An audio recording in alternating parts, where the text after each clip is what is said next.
For my daughter's 5th birthday, my wealthy in-laws sent her a cute brown teddy bear as a gift.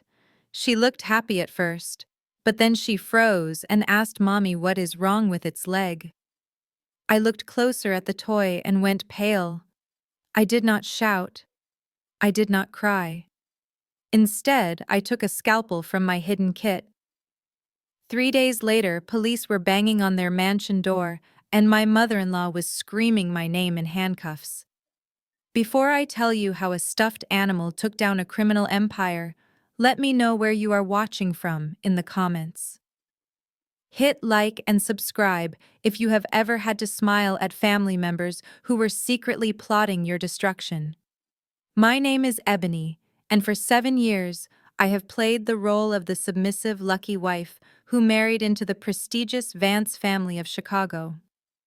My mother-in-law, Rowena, treats me like a charity case she picked up from the gutter. My husband, Dante, is a man who cannot make a decision without texting his mother first. They think I am just a quiet housewife who spends her days baking cookies and arranging flowers. They have no idea that before I met Dante, I was a senior forensic accountant for a global firm specializing in tracking hidden assets and exposing corporate fraud. I buried that part of my life to build a family, but today they dug it back up. The sun was beating down on our manicured lawn in the upscale suburbs of Chicago. I had spent 3 days preparing for Maya's 5th birthday party. I hung hand-painted garlands and set up a dessert table that looked like something out of a magazine. It was perfect until the roar of an engine shattered the peace. A silver Bentley Bentayga SUV swerved into my driveway, hopping the curb and crushing the bed of purple hydrangeas I had planted with Maya last spring. Out stepped Brad, my sister-in-law Chloe's husband. Brad is white, comes from old money, and has the kind of arrogance that only a lifetime of zero consequences can breed. He slammed the car door and adjusted his $5,000 sunglasses, not even glancing at the flowers he had just destroyed. Rowena stepped out of the passenger side. She was wearing a cream-colored Chanel suit that cost more than my first car. She scanned my backyard with a look of pure disgust, as if she smelled something rotting. She held a glass of champagne in her hand that she had brought from the car. She took a sip, grimaced, and poured the rest onto the grass. She said loud enough for my neighbors to hear that she hoped I did not serve this swill to the guests, because her stomach was sensitive to cheap Prosecco. I forced a smile and welcomed them. Chloe followed them, dragging a massive gift box wrapped in gold foil. Brad walked past me without saying hello. He looked at our house, a modest 4-bedroom colonial that we were proud of, and laughed. He said to Dante that he hoped this postage stamp of a backyard was big enough for the gift they brought. Dante laughed nervously. He always laughs when Brad insults us because Brad is the one who loans him money when his bad investments fail. I watched as they called Maya over. Rowena made a show of pushing the other gifts aside, including the bicycle Dante and I had bought her. She said Grandma brought the only gift that matters. Maya tore open the gold paper. Inside sat a vintage-style brown teddy bear. It looked old. Its fur was matted in places. But what made my heart stop was the right leg of the bear.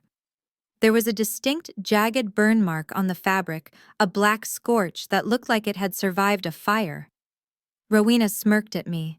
She said she found it at an antique shop and thought it would add some character to our lives. She said she knew how much I connected with damaged goods.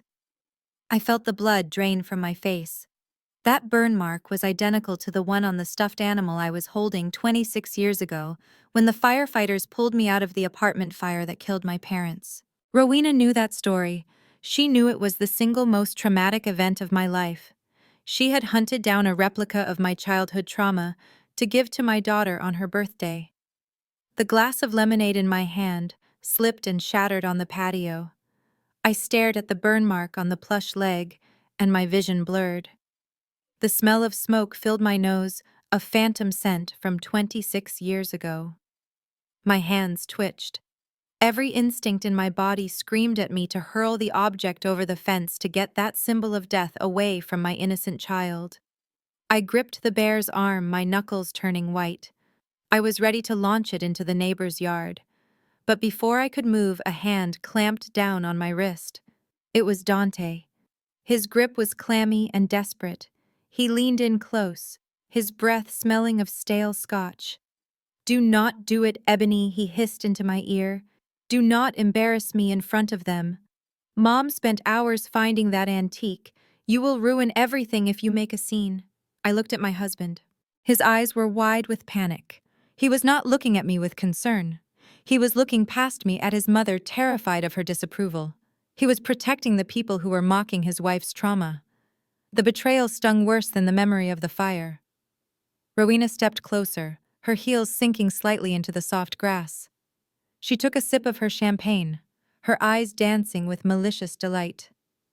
She looked at the scorched leg of the bear, and then at me. "It has a certain rustic charm, do you not think?" she asked, her voice dripping with fake sweetness. "It reminds me of that little apartment you lived in before the accident. You know the one. The fire trap. It must bring back such warm memories of your old home." The cruelty was breathtaking. She was not just referencing the fire, she was reminding me of my place. She was reminding me that I came from nothing, that my parents died with nothing, and that I should be grateful to be allowed in her presence. Brad laughed, a loud barking sound that grated on my nerves. He clapped Dante on the shoulder, nearly knocking him over. "Come on, Rowena, be fair," he said, flashing his veneers. "That bear probably cost $50. That is at least double what her parents' estate was worth when the ashes settled." The air in the backyard seemed to vanish. My heart hammered against my ribs like a trapped bird. This was not a passive-aggressive slight. This was an act of war. They were not just being mean. They were trying to break me. They wanted to see the ghetto girl snap. They wanted me to scream and cry so they could point their fingers and say, "Look, she is unstable. She does not belong here." I looked at Maya. She was watching me, her big brown eyes filled with confusion. She did not understand the subtext. She just saw her mommy holding a teddy bear and looking like she was in pain. I could not let them win. I could not let them see me bleed. I took a deep breath, inhaling the scent of the crushed hydrangeas under Brad's tires. I forced the red haze of anger back into a small cold box in my mind. I locked it tight. The heat in my face receded, replaced by an icy calm that I had not felt since my days interrogating embezzlers. I loosened my grip on the bear. I smoothed down its matted fur. I turned to Rowena and Brad and I smiled.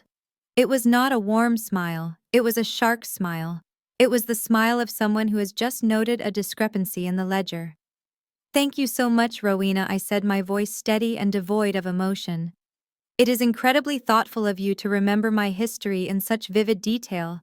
Most people would shy away from such tragedy, but you faced it head-on. That takes a special kind of character." Rowena's smirk faltered for a fraction of a second. She had expected tears. She had expected a fight. She did not know what to do with gratitude that felt like a threat. I turned to Maya. "Come on, baby girl," I said, keeping my voice light. "Let us go put Mr. Bear in your room. He looks tired. He needs a special place on the shelf where he can see everything."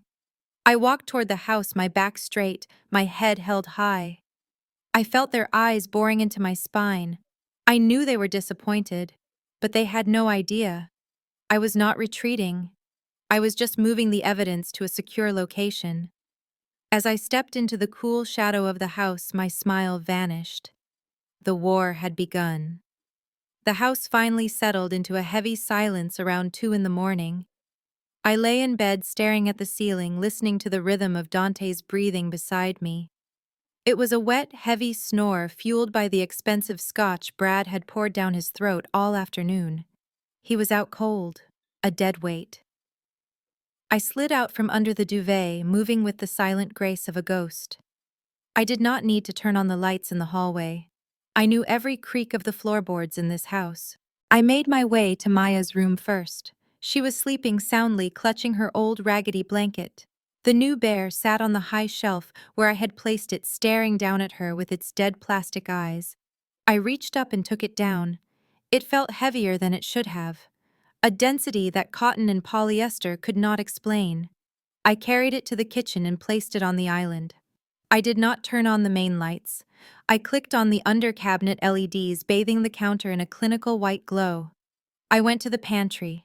Behind the rows of organic pasta and gourmet sauces, there was a false back panel I had installed 3 years ago. I pressed the hidden latch and it popped open, revealing a small steel case. This was not a jewelry box. It was my field kit from my former life. I entered the combination and the lid hissed open. Inside lay my tools: lockpicks, a high-frequency radio scanner, and a set of surgical scalpels.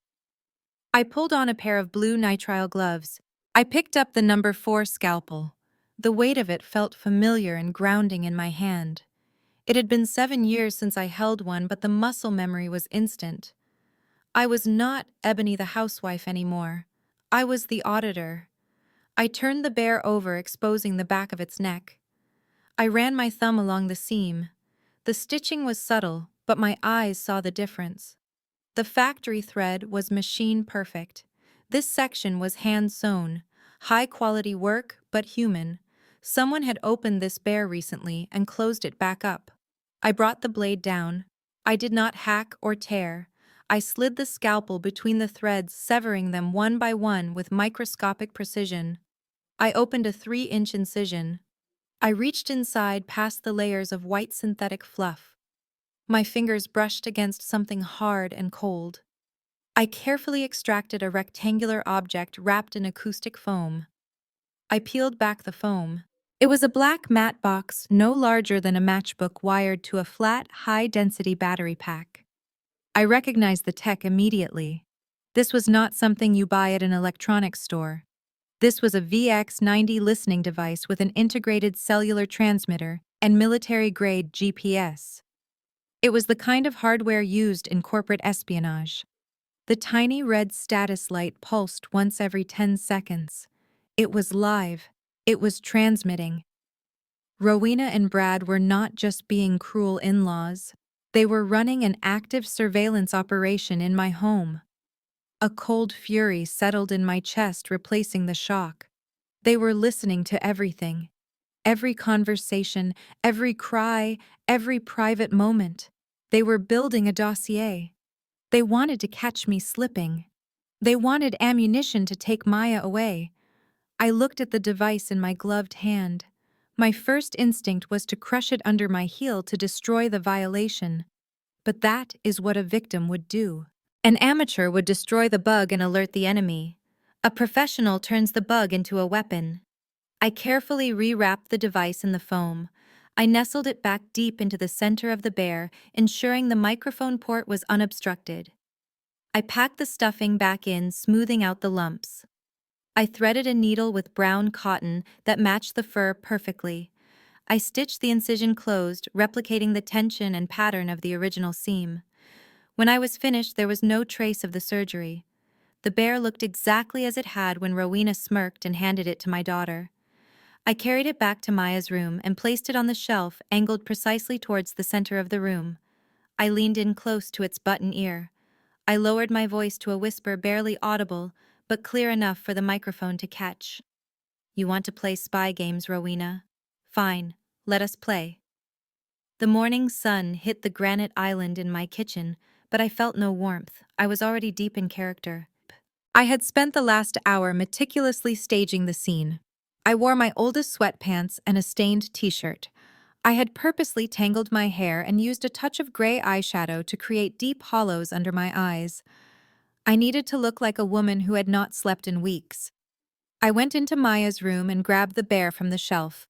She was still asleep, so I carried it into the kitchen and propped it up against the fruit bowl. I turned its head slightly, so the microphone inside its plastic ear had a direct line of sight to where I would be standing.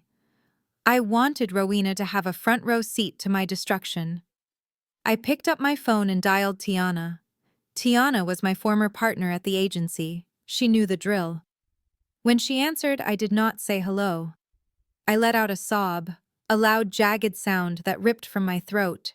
I started pacing the kitchen floor, my footsteps heavy and erratic. I made sure to knock over a chair so it clattered loudly against the tile. I screamed into the phone. I told Tiana that I could not take it anymore. I wove a tapestry of lies designed specifically to trigger Rowena's greed and judgment. I shouted that Dante had gambled away our savings. I said the bank called this morning and they are going to foreclose on the house. I threw a ceramic mug into the sink. It shattered with a violent crash. I dropped my voice to a frantic whisper, leaning in close to the bear. I said, Tiana, I am losing my mind. I feel like the walls are closing in. I do not think I can be a mother right now. I look at Maya, and I just want to run away. I feel like driving my car off the bridge on the interstate. I feel like ending it all. I paused to let that sink in. I knew Rowena was listening. I knew she was probably recording this right now, grinning as she visualized the custody hearing.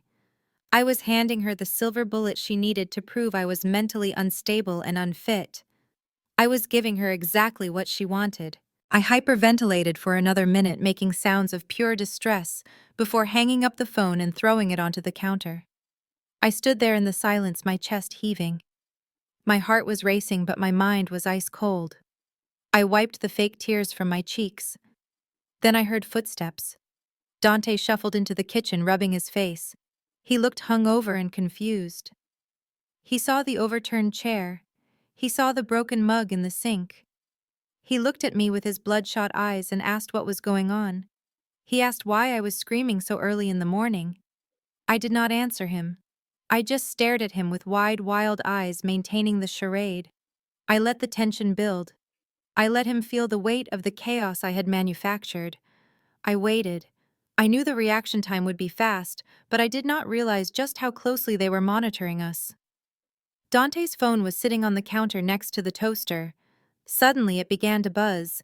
It vibrated violently against the stone surface. The screen lit up. It was Rowena.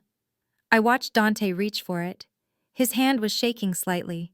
He swiped to answer and put it to his ear. He opened his mouth to speak, but he never got the chance. I could hear Rowena's voice from 3 feet away. It was shrill and panicked, piercing the quiet of the kitchen. She screamed, Dante, get out of that house right now. Get out and come home immediately. Your wife has finally snapped. She is talking about suicide, Dante. She is talking about financial ruin. She is dangerous. Get over here now before she does something crazy. Dante scrambled out of the house like a rat fleeing a sinking ship. I watched through the kitchen window as he fumbled with his keys, dropped them on the driveway, and nearly tripped over his own feet getting into his sedan. He peeled out of the driveway tires, screeching, heading straight for the safety of his mother's mansion. As soon as his taillights disappeared around the corner, I dropped the act. My posture straightened, the panic vanished from my eyes. I locked the front door and engaged the deadbolt, then I went straight down to the basement. I sat before my command center and typed in the sequence to bring up the GPS tracker I had installed in Dante's car. The little red dot moved frantically across the digital map of Chicago, weaving through traffic, breaking speed limits. He was terrified. Good. Fear makes people predictable. Fear makes them run to their masters. I watched the dot turn into the gated community of Highland Park and pull into the long, winding driveway of the Vance estate. I switched screens. I brought up the live feed from the library camera I had hacked into yesterday. The image was crisp and high definition. Rowena was already there, pacing back and forth on her Persian rug, a crystal tumbler of amber liquid in her hand. Brad was leaning against the fireplace mantel, looking bored and dangerous. Chloe was curled up in a wingback chair, scrolling on her phone. Dante burst into the room a moment later. He was sweating. He was breathless. He started babbling immediately. He told them I was insane. He told them I was screaming about suicide and foreclosure. He said I was a ticking time bomb. Rowena walked over to him and slapped him across the face. It was a sharp, vicious sound that the microphone picked up clearly. She told him to pull himself together. She said this was the best news they had heard all year. Brad laughed. He walked over to the desk and poured himself a drink. He looked at Dante with pure contempt. He said that my breakdown was the final piece of the puzzle. He said the timeline was moving up. He told Rowena to call their lawyer, passing him the phone. He said they would file an emergency ex parte motion for full custody of Maya on Tuesday morning. He said they would cite immediate danger to the child due to maternal psychosis. Rowena smiled. It was a cold reptilian expression. She said she had been waiting for this day since Dante brought me home. She said she always knew I was weak. She said once they had Maya, they would put me in a state facility and throw away the key. Dante looked down at his shoes, rubbing his stinging cheek. He asked what would happen to me. Rowena scoffed. She said it did not matter what happened to me. She said I was just an incubator that had served its purpose. Brad interrupted. He held up a hand. He said that a mental breakdown was good, but it was not enough to guarantee a permanent win. He said judges can be soft. He said they needed something tangible. He said they needed proof that I was not just sad, but dangerous. He said they needed evidence of neglect or physical abuse. The room went silent. Brad turned his gaze toward the wingback chair. He looked at his wife. He looked at Chloe. Chloe looked up from her phone, bored but listening. Brad smiled. He told her that she had a job to do. He asked her if she remembered the plan they discussed last week. He asked her if she was ready to get her hands dirty for the family. Chloe smirked. She stood up and smoothed her skirt. She looked directly at Dante and then at her husband.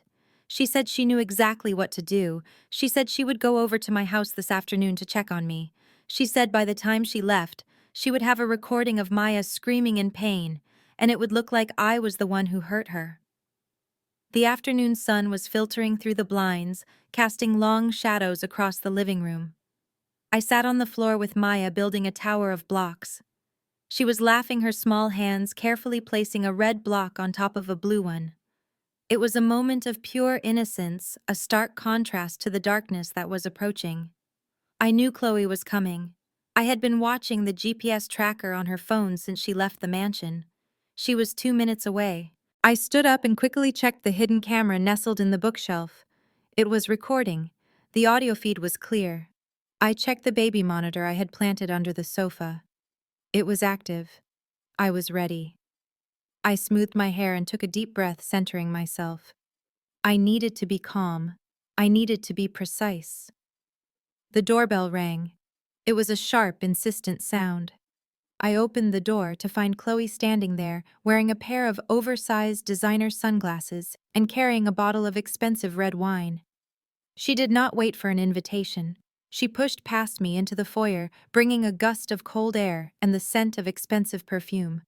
She looked around the living room with a sneer, her eyes landing on Maya. Chloe announced that she was here to check on me because Dante was so worried. She said she brought wine because she figured I needed it. She walked into the living room and poured herself a glass, not bothering to ask for a coaster. She sat down on my white sofa and immediately deliberately tipped the glass. Red wine splashed onto the pristine fabric. She laughed, a high, brittle sound. She said, "Oops, but it is cheap fabric anyway, so it does not matter." I smiled tightly and said I was planning to replace it soon anyway. I went into the kitchen to get a cloth. I watched the video feed on my phone as I walked. Chloe waited until I was out of sight. She put down her glass. She leaned forward towards Maya. She called out in a sweet, sing-song voice, asking Maya to come give Auntie Chloe a hug. Maya, sweet and trusting, walked over to her. She held out her favorite doll. Chloe took the doll and tossed it onto the floor. Then, quick as a viper, her hand shot out. She grabbed Maya's small arm and pinched the tender skin on the inside of her elbow, twisting hard. It was a vicious, calculated move designed to inflict maximum pain without leaving a mark immediately. Maya screamed. It was a high, piercing shriek of shock and agony. Chloe immediately started yelling over her. She screamed, "Stop it! Maya, stop hitting me! Why are you so violent? Your mother taught you this, didn't she?" She was staging the audio. She was creating the evidence for the bear in the other room to record. She wanted the recording to sound like an out-of-control child and a negligent mother. I did not run in screaming. I did not give her the reaction she wanted. I walked back into the room with a calm, measured stride. I scooped Maya up into my arms, holding her close. I looked Chloe dead in the eye. I spoke clearly and loudly, projecting my voice towards the hallway where the bear was listening. I said, "Oh my goodness, Chloe, you are so clumsy. Did you trip and fall on Maya? You must be drunk. I smell the wine on you. You should not be around children when you are intoxicated.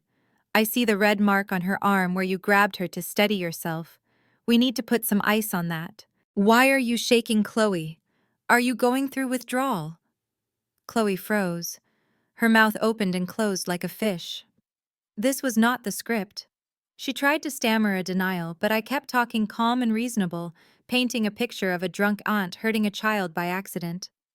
I narrated her confusion. I asked if she needed me to call a cab. I turned the tables completely. The recording would not show an abusive mother. It would show a protective mother shielding her child from an intoxicated relative.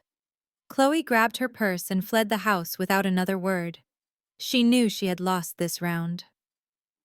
The house finally settled into a heavy silence around 2 in the morning. I lay in bed staring at the ceiling, listening to the rhythm of Dante's breathing beside me. It was a wet, heavy snore, fueled by the expensive scotch Brad had poured down his throat all afternoon. He was out cold, a dead weight. I slid out from under the duvet, moving with the silent grace of a ghost. I did not need to turn on the lights in the hallway. I knew every creak of the floorboards in this house. I made my way to Maya's room first. She was sleeping soundly, clutching her old raggedy blanket. I kissed her forehead and silently promised that no one would ever hurt her again. Then I went straight down to the basement. This was my sanctuary, my war room. I walked to the back corner where we stored the old holiday decorations. I pushed aside a stack of plastic bins and pried up a loose floorboard that I had loosened years ago. Underneath lay a waterproof pelican case. I popped the latches and lifted the lid. Inside sat my customized, ruggedized laptop. It had not touched the internet in 3 years, but tonight I needed to go online. I needed to go hunting. I sat at my old drafting table and booted up the machine. The screen glowed with a harsh blue light illuminating my face in the darkness. I did not use the home Wi-Fi. I plugged in a cellular modem with a spoofed SIM card that routed my signal through servers in Estonia and Singapore. I cracked my knuckles and began to type. My target was Brad Tucker. I knew he was arrogant. Arrogant men always make mistakes. They think their wealth is a shield. They think their passwords are secure because they pay expensive consultants to set them up. But Brad was lazy. I started with the public-facing servers of his charity foundation, the Black Excellence Initiative. I probed the firewall looking for a weakness. It was standard corporate security, strong enough to keep out a teenager, but not strong enough to stop a senior forensic auditor who knows exactly where to look. I ran a brute force script against the admin portal using a dictionary of passwords Brad had used on his social media accounts years ago. He was predictable. He reused the same variations of his college football jersey number and his first dog's name. It took less than 10 minutes. The screen flickered. A green prompt appeared in the center of the black terminal window. Access granted. I was in. I bypassed the user interface and went straight for the raw data. I accessed the financial ledgers. I started pulling tax returns, bank statements, and internal memos. What I saw made my stomach turn. On the surface, the charity looked like a beacon of hope for underprivileged youth. But the numbers told a different story. It was a classic layering scheme. Millions of dollars were flowing in from anonymous donors in the Cayman Islands. That money was then being funneled out to shell companies registered in Delaware and Nevada for consulting fees and construction costs that never existed. I traced the ownership of the shell companies. They all led back to a holding company owned by Rowena Vance. They were washing dirty money through a charity meant to help Black children. It was despicable. But then I found the smoking gun. I opened a folder labeled Q4 Compliance. There, on the bottom of every single fraudulent financial report, was a signature. It was not Brad's. It was not Rowena's. It was Dante's. My husband was listed as the chief financial officer of the shell company that was absorbing all the liability. I stared at the screen. The betrayal was absolute. They were not just using him, they were setting him up. If the feds ever looked into this, Brad and Rowena would be clean. They would claim ignorance. They would point the finger at the CFO who signed off on every illegal transaction. Dante was going to prison for 20 years for crimes he did not even understand. He was not a partner in their empire. He was the sacrificial lamb. I sat in the cold glow of my monitor and watched the digital trail of corruption unfold before my eyes. The Black Excellence Initiative was not a charity. It was a vacuum. I pulled up the donation logs. On the surface, everything looked legitimate. There were large contributions from anonymous donors and corporate matching programs. But when I cross-referenced the outflows, the picture became dark. The money was not going to scholarships or community centers. It was being bled out in thousands of small transactions labeled as administrative costs and consulting fees. I ran a trace on the receiving accounts. They were bouncing through servers in Estonia and Cyprus before landing in the Cayman Islands. It was a sophisticated layering scheme designed to wash the money clean before it hit the offshore vaults. I needed to know who held the keys to those vaults. I dug into the corporate registry data, peeling back the layers of obfuscation. I found 3 primary entities receiving the bulk of the funds: Apex Consulting, Blue Horizon Logistics, and Vance Global. I pulled the incorporation papers for Vance Global. The registered agent was a lawyer in Panama, but the beneficial owner was listed in the fine print of a secondary attachment: Rowena Vance. My mother-in-law was not just a socialite spending her late husband's money. She was an active participant in a massive embezzlement ring. She was stealing millions of dollars meant for underprivileged children and using it to fund her Chanel suits and country club memberships. I looked at the transaction dates. The transfers coincided perfectly with her lavish vacations and home renovations. Every time she posted a photo of a new diamond necklace on Instagram, there was a corresponding withdrawal from the charity fund. It was sickening.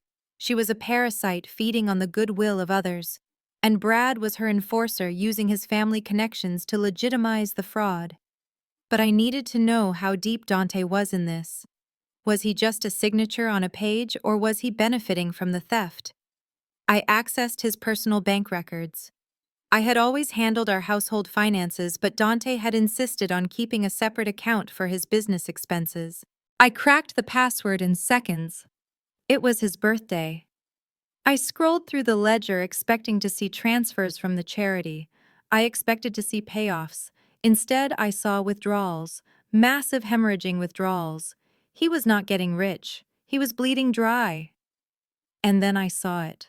A wire transfer dated 3 weeks ago, $50,000. It was a huge sum money we definitely did not have. It had emptied his 401k. I looked at the recipient. It was not a shell company. It was not a bank. It was an individual. The name on the account was Jasmine Starr. I ran a quick background check on the name. It linked to a social media profile filled with photos of a 22-year-old woman in expensive lingerie posing on boats and in hotel rooms. The rooms spun. Dante was not just a fool being used by his mother. He was a cheater. He had drained our retirement savings not to save the family business, but to pay off a sugar baby. I stared at the screen, feeling the bile rise in my throat. He was paying for affection while I was clipping coupons to save for Maya's college fund. He was destroying our future for a few hours of attention. And suddenly the pieces clicked into place. Brad and Rowena knew. They were not just using Dante's ignorance, they were using his guilt. They had leverage on him. They were letting him play CEO because they owned him completely.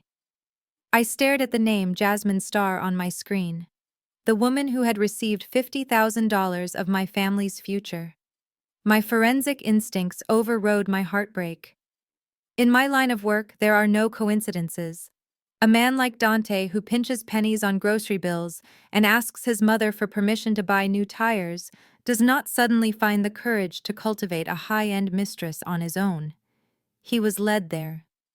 I opened a new search window. I ran Jasmine's social security number through a database of known associates linked to the Vance family businesses. Nothing came up immediately. Then I checked her bank deposits. I traced the routing numbers.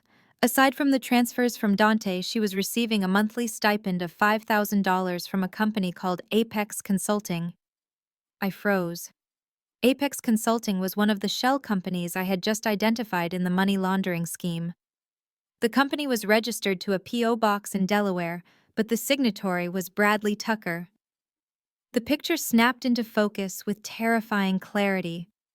Jasmine was not a random affair. She was an employee. Brad had hired her. He had placed her in Dante's path, probably at one of those charity galas where the champagne flows too freely. He had manufactured the affair. He had curated the temptation. I hacked into Dante's cloud storage, looking for the correspondence I knew had to be there. I found a hidden folder labeled Legal. Inside, there were no legal documents. There were photos. Compromising photos of Dante and Jasmine in a hotel room. And there were emails from Brad. The subject lines were innocuous things like meeting minutes or golf schedule, but the content was pure venom. One email read, "Dante, these photos are very vivid. It would be a shame if they ended up in Ebony's inbox. Or worse, if the morality clause in your mother's trust fund was triggered. Just sign the quarterly reports for the foundation as CFO, and we can keep this our little secret."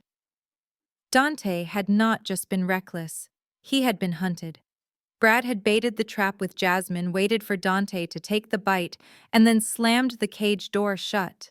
The $50,000 Dante sent her was likely hush money, a desperate attempt to buy her silence before Brad tightened the screws. But you cannot buy silence from someone who is already bought and paid for by your enemy. Dante had signed those fraudulent financial reports not out of ambition, but out of terror. He had sold his soul and his freedom to hide his infidelity. I closed the laptop. The hum of the cooling fan sounded like a jet engine in the quiet basement. I walked up the stairs, my legs feeling heavy as lead. I pushed open the door to our bedroom. The room smelled of lavender and the stale alcohol seeping from Dante's pores. He was sprawled on his back, mouth open, one arm hanging off the side of the bed. He looked pathetic. He looked like a child who had broken a vase and was pretending to be asleep so he wouldn't get in trouble.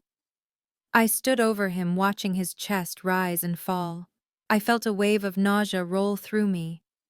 He had betrayed me in the most intimate way possible. He had touched another woman. He had given away our savings. But beneath the disgust, there was a cold, pitying realization. He was not a villain. He was a fool. He was a weak, spineless man who had allowed himself to be maneuvered into a corner by wolves. He thought he was saving himself, but he was just digging his own grave. I looked at his sleeping face and realized I did not hate him. You have to respect someone to hate them. I just felt a profound, hollow disappointment. He was the anchor dragging me down, and I knew exactly when I would have to cut the rope. My phone buzzed just before noon with a text message from Brad. It was not a request. It was a summons. He told me to meet him at the Capitol Grill in 45 minutes. He said we needed to discuss the future. I knew exactly what this was. It was the pincer maneuver. Rowena applied the pressure at home, and Brad applied the pressure with the wallet. I put on my best dress, the one I usually saved for church, and drove downtown. I needed to look presentable but still desperate enough to be bought. I walked into the restaurant. The air smelled of aged steaks and old money. Brad was sitting in a corner booth nursing a glass of scotch. He did not stand up when I approached. He gestured for me to sit. He looked me up and down with that familiar sneer he reserved for the help. He told the waiter to bring me an iced tea because he assumed I would not be drinking on a budget. He was right about the budget, but wrong about the reason.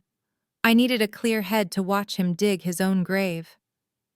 Brad leaned forward, resting his elbows on the white tablecloth. He started talking about Dante. He called my husband a disappointment. He said Dante was weak and drowning in debt and dragging me down with him. He said he felt sorry for me. He said he knew I came from a difficult background and that marrying into the Vance family must have been overwhelming for someone of my station. It was a masterclass in condescension. He was trying to frame himself as my savior. He reached under the table and pulled out a sleek metal briefcase. He placed it on the table between us. It landed with a heavy, solid thud. He clicked the latches open just enough for me to see inside. It was filled with stacks of $100 bills.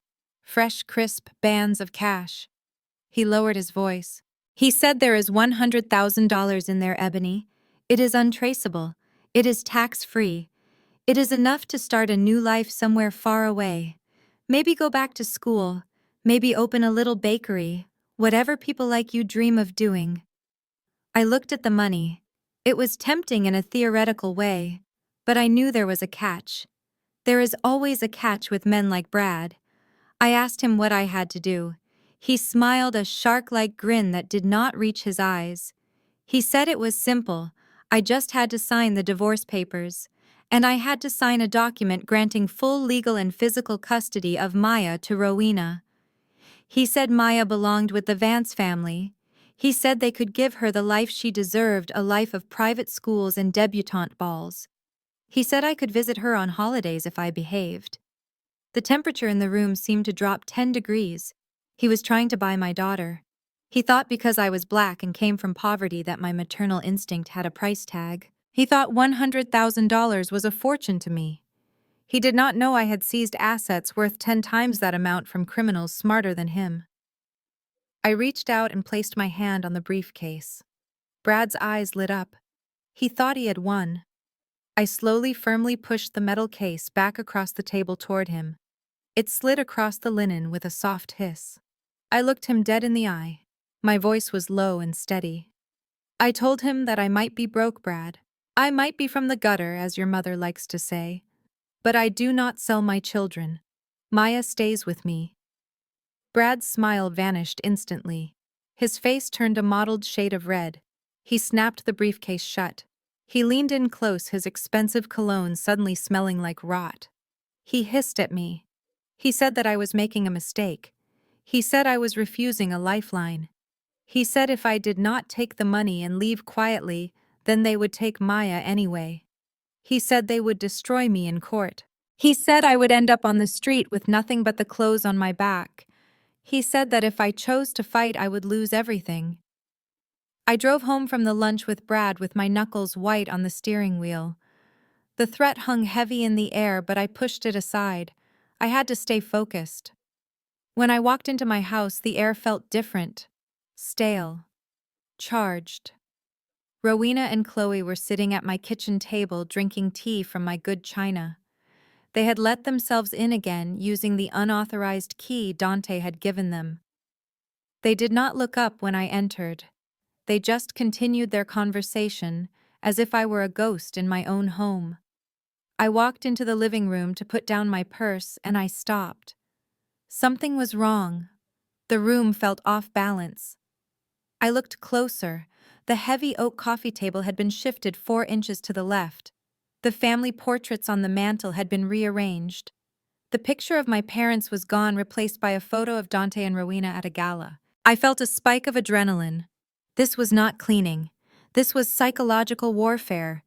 They were messing with my environment to make me question my perception. I walked back into the kitchen.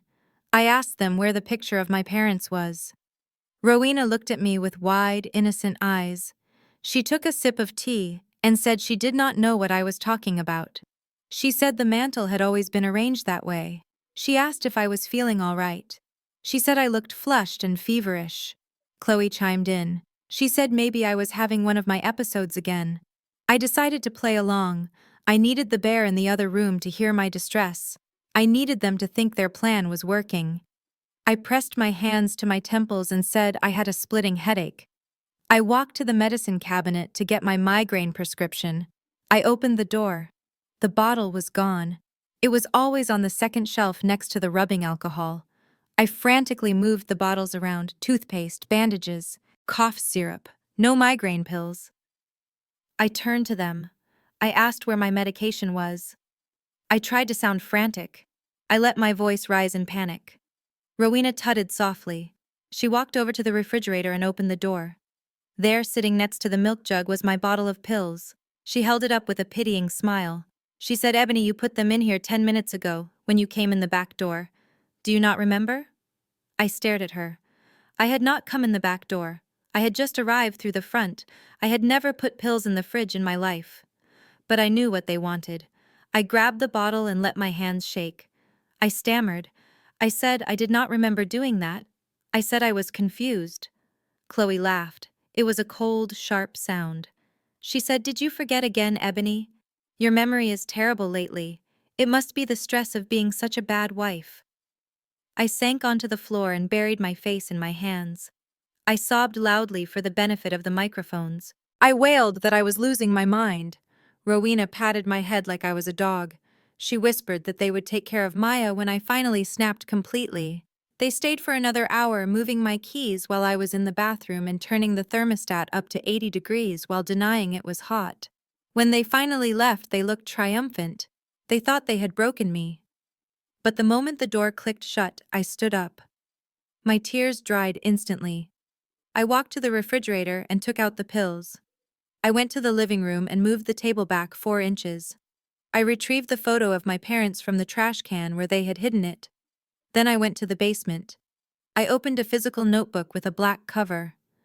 I did not trust digital files for this part. I wrote down the date and time. I documented every item moved. I documented the gaslighting tactics. I wrote down their exact quotes. I was building a timeline of abuse. They were trying to make me crazy, but they were only making me meticulous. It was 2 in the afternoon on a Tuesday when my phone rang. The caller ID showed it was Mrs. Gable Maya's kindergarten teacher at the private academy I paid for with my secret consulting fees. I answered on the first ring. Mrs. Gable sounded nervous. Her voice was a hushed whisper. She told me that my mother-in-law was currently in the front office. She said Rowena was demanding to take Maya out of class early for a surprise sleepover at the estate. She said Rowena was claiming that I had been hospitalized for a mental breakdown and was unable to care for the child. I felt a cold spike of adrenaline shoot through my veins. This was it. The escalation I had predicted. They were trying to seize physical custody before the court date to establish a status quo. I told Mrs. Gable to initiate the lockdown protocol we had discussed at the beginning of the school year. I told her to keep the classroom door locked and not to release Maya under any circumstances. I told her I was 5 minutes away. I grabbed my keys and my emergency legal file. I did not speed. I did not drive recklessly. I drove with the precision of a tactical unit responding to a hostage situation. I called the school resource officer on his direct line. I identified myself and stated clearly that there was an unauthorized individual attempting to remove a minor from the premises against a standing directive. When I pulled up to the school entrance, I saw Rowena's massive black Mercedes parked diagonally across the fire lane, blocking the buses. She was standing on the sidewalk screaming at Officer Davis. She was waving her diamond-encrusted hands in the air, her face contorted in a mask of entitlement and rage. She looked like a banshee in Chanel. She was yelling that she was a Vance and that she donated the new library wing so she could take her granddaughter whenever she pleased. I slammed my car door shut and marched toward them. Rowena saw me. Her eyes widened, then narrowed into slits. She pointed a manicured finger at me. She shrieked at the officer. She said, "There she is. That is the unstable woman I told you about. She is dangerous. She is a threat to the child. Arrest her." Officer Davis looked at me. He looked at the calm, composed woman in the sharp blazer, not the hysterical mess Rowena had described. He kept his hand resting lightly on his belt. He told Rowena to lower her voice and step away from the school doors. I did not engage with her insults. I walked straight to Officer Davis. I reached into my bag and pulled out a thick envelope. I handed it to him.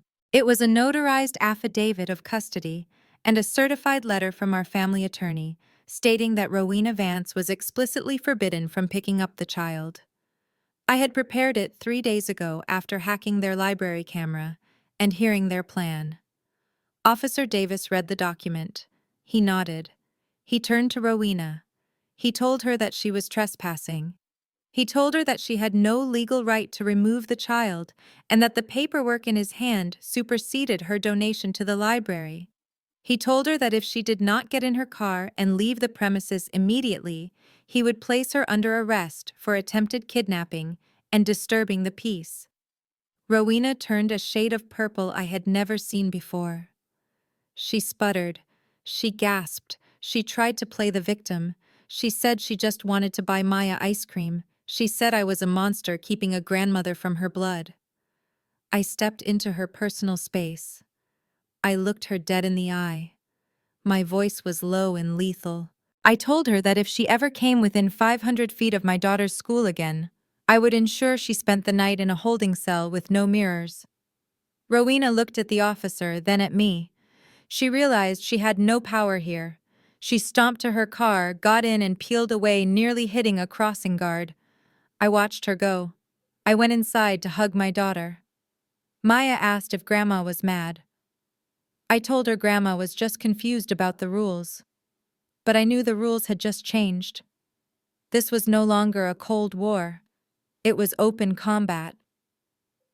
I sat in the basement watching the live van. The air in the room on the screen was thick enough to choke on. Brad was not drinking today. He was pacing like a caged tiger. Dante sat in the leather chair looking like a man awaiting execution. Brad stopped pacing and leaned over him. His face was twisted into a mask of pure venom. He told Dante that I had humiliated his mother at the school. He said I had threatened them with legal action. He slammed his hand onto the desk. Brad leaned in close to Dante's ear. I turned up the volume on my headset. Brad hissed that Dante needed to get his house in order. He said that if Dante could not control his wife, then Brad would have no choice but to release the insurance policy. He pulled out his phone and tapped the screen. He showed Dante a picture. Even on the grainy feed, I knew what it was. It was Dante and Jasmine in the hotel room. Brad said he would send the photos to the church elders, to Dante's boss, and to every news outlet in Chicago. He said he would destroy Dante's reputation so thoroughly he would never work in this city again. Dante turned a sickly shade of gray.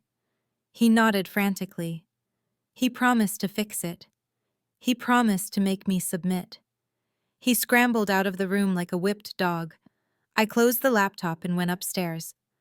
I knew he was coming. I knew he was terrified. And I knew that a terrified man is a dangerous man. I went to the kitchen and started washing dishes. I made sure the hallway door was open so the bear in Maya's room had a clear audio path. I sent Maya to the backyard to play with her headphones on. I did not want her to hear her father fall apart. 20 minutes later, Dante burst through the front door. He did not say hello. He stormed into the kitchen, his face flushed and sweating. He threw his keys onto the counter with enough force to chip the granite. He started screaming immediately. He yelled that I was ruining his life. He screamed that I had embarrassed his mother and disrespected his family. He parroted Brad's words almost verbatim. He called me ungrateful. He called me out of control. I did not argue back. I did not raise my voice. I stood by the sink drying a plate, my posture calm and submissive. I said quietly that I was just protecting our daughter. That triggered him. He stepped into my personal space. I could smell the fear and aggression coming off him in waves. He shouted that he was the head of this household. He screamed that I would do what I was told. He said I would apologize to Rowena and I would sign whatever papers Brad put in front of me. I looked him in the eye and said, "No, Dante, I will not."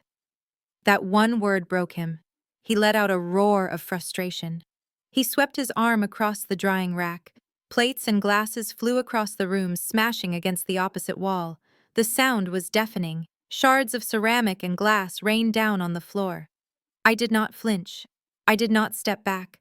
I stood perfectly still amidst the wreckage. I looked at the broken pieces of our wedding china on the floor. I looked at the man I had married, panting and wild-eyed. I knew the bear heard the crash. I knew it heard the threat in his voice. Brad had wanted him to control me, but he had just handed me the evidence of domestic intimidation. I looked at him and thought, "Keep going, Dante. Dig the hole deeper." The diner was located on the south side of Chicago, far away from the manicured lawns and gated communities of Highland Park.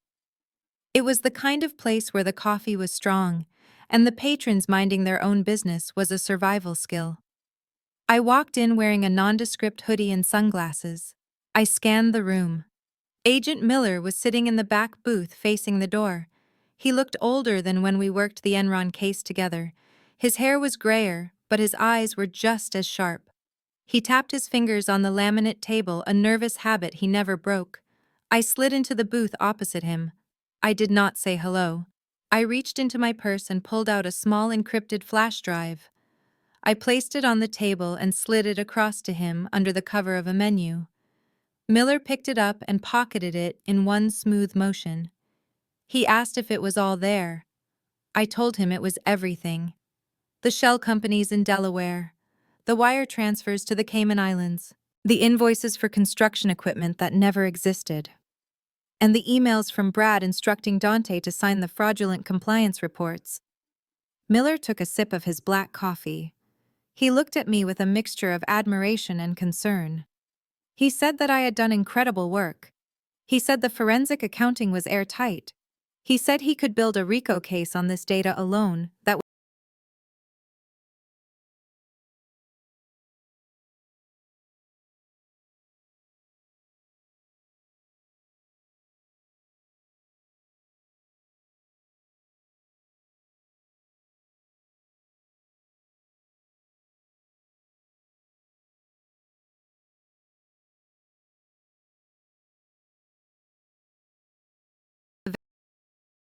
Vance's family away for decades.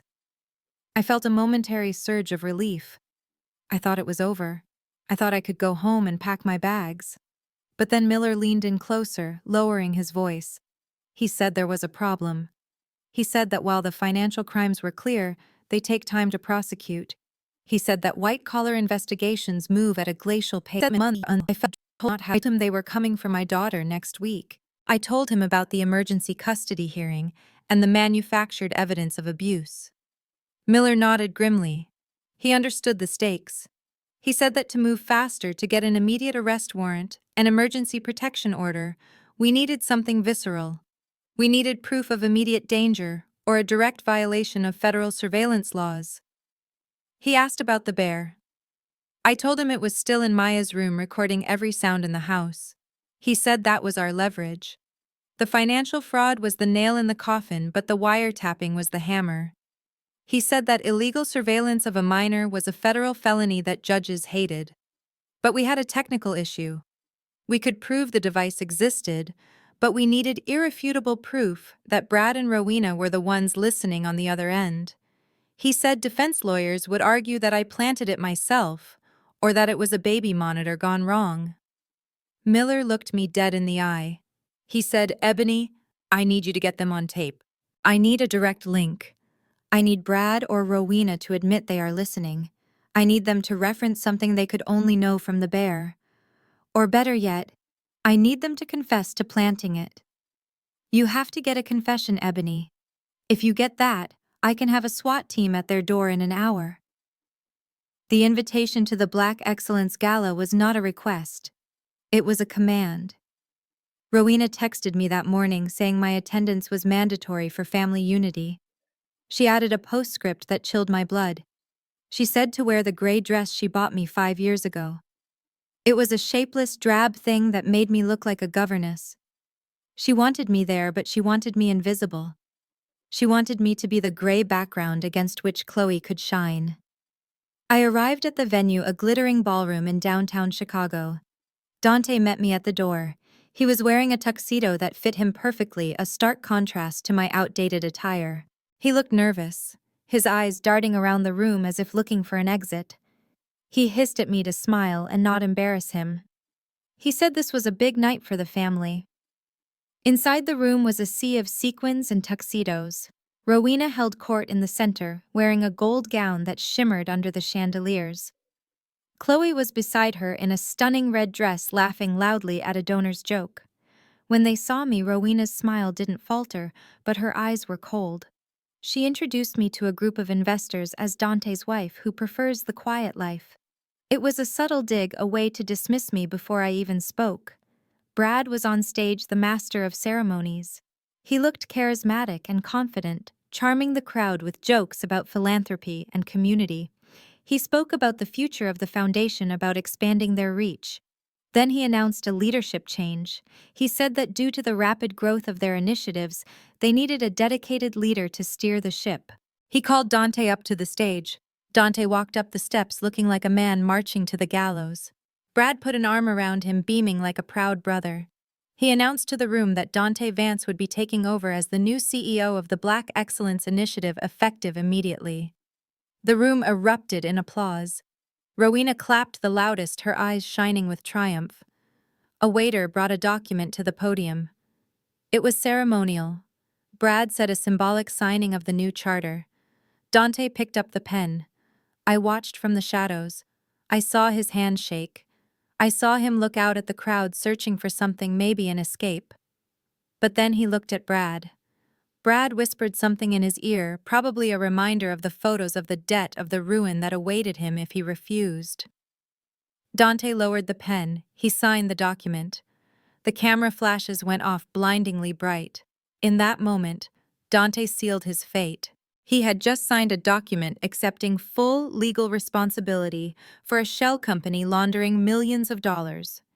He thought he was getting a promotion. He was actually signing his own arrest warrant. I took a sip of my water, watching the celebration. They were toasting to their success, unaware that they had just handed me the final piece of evidence I needed to bury them all. I excused myself from the table, needing a moment to breathe away from the suffocating scent of expensive perfume and deceit. The ladies' room at the venue was an oasis of marble and gold leaf, quieter than the roar of the ballroom, but no less ostentatious. I stood at the sink, washing my hands with liquid soap that probably cost more than my weekly grocery budget. I looked at myself in the mirror. The gray dress hung on my frame like a sack, making me look washed out and invisible, just as Rowena intended. The door swung open and Chloe breezed in. She was a vision in crimson silk, holding a glass of champagne she was not supposed to bring in here. She saw me and her lips curled into a sneer. She locked the door behind her, trapping us in the gilded cage. She leaned against the vanity, placing her clutch on the marble counter with a heavy thud. "Well, if it is not the CEO's wife," she drawled, her voice dripping with condensation. "You look like the help, Ebony. Did you get that dress at a thrift store? Or did Mom dig it out of her attic just to humiliate you?" She laughed, taking a sip of her drink. "You really do not belong here, do you? Look at Dante out there. He is finally stepping up. He is finally becoming a Vance. And you are just an anchor dragging him down." I dried my hands slowly. I turned to face her. For 7 years I had taken her insults. I had lowered my head and let her walk all over me because I thought it was the price of admission for a family. But tonight, I was not buying a ticket. I was burning down the theater. I took a step toward her. I did not hunch my shoulders. I did not look at the floor. I looked straight into her eyes. My expression was not sad or scared. It was bored. I asked her if she was finished. Chloe blinked,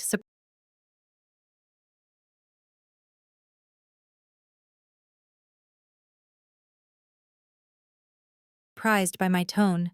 She straightened up, trying to regain her dominance. She said, "Watch your mouth, Ebony. You are lucky we even let you come tonight. Once we get custody of Maya, you will be back on the street where you belong."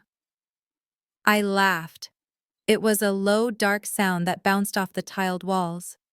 I stepped into her personal space and ask.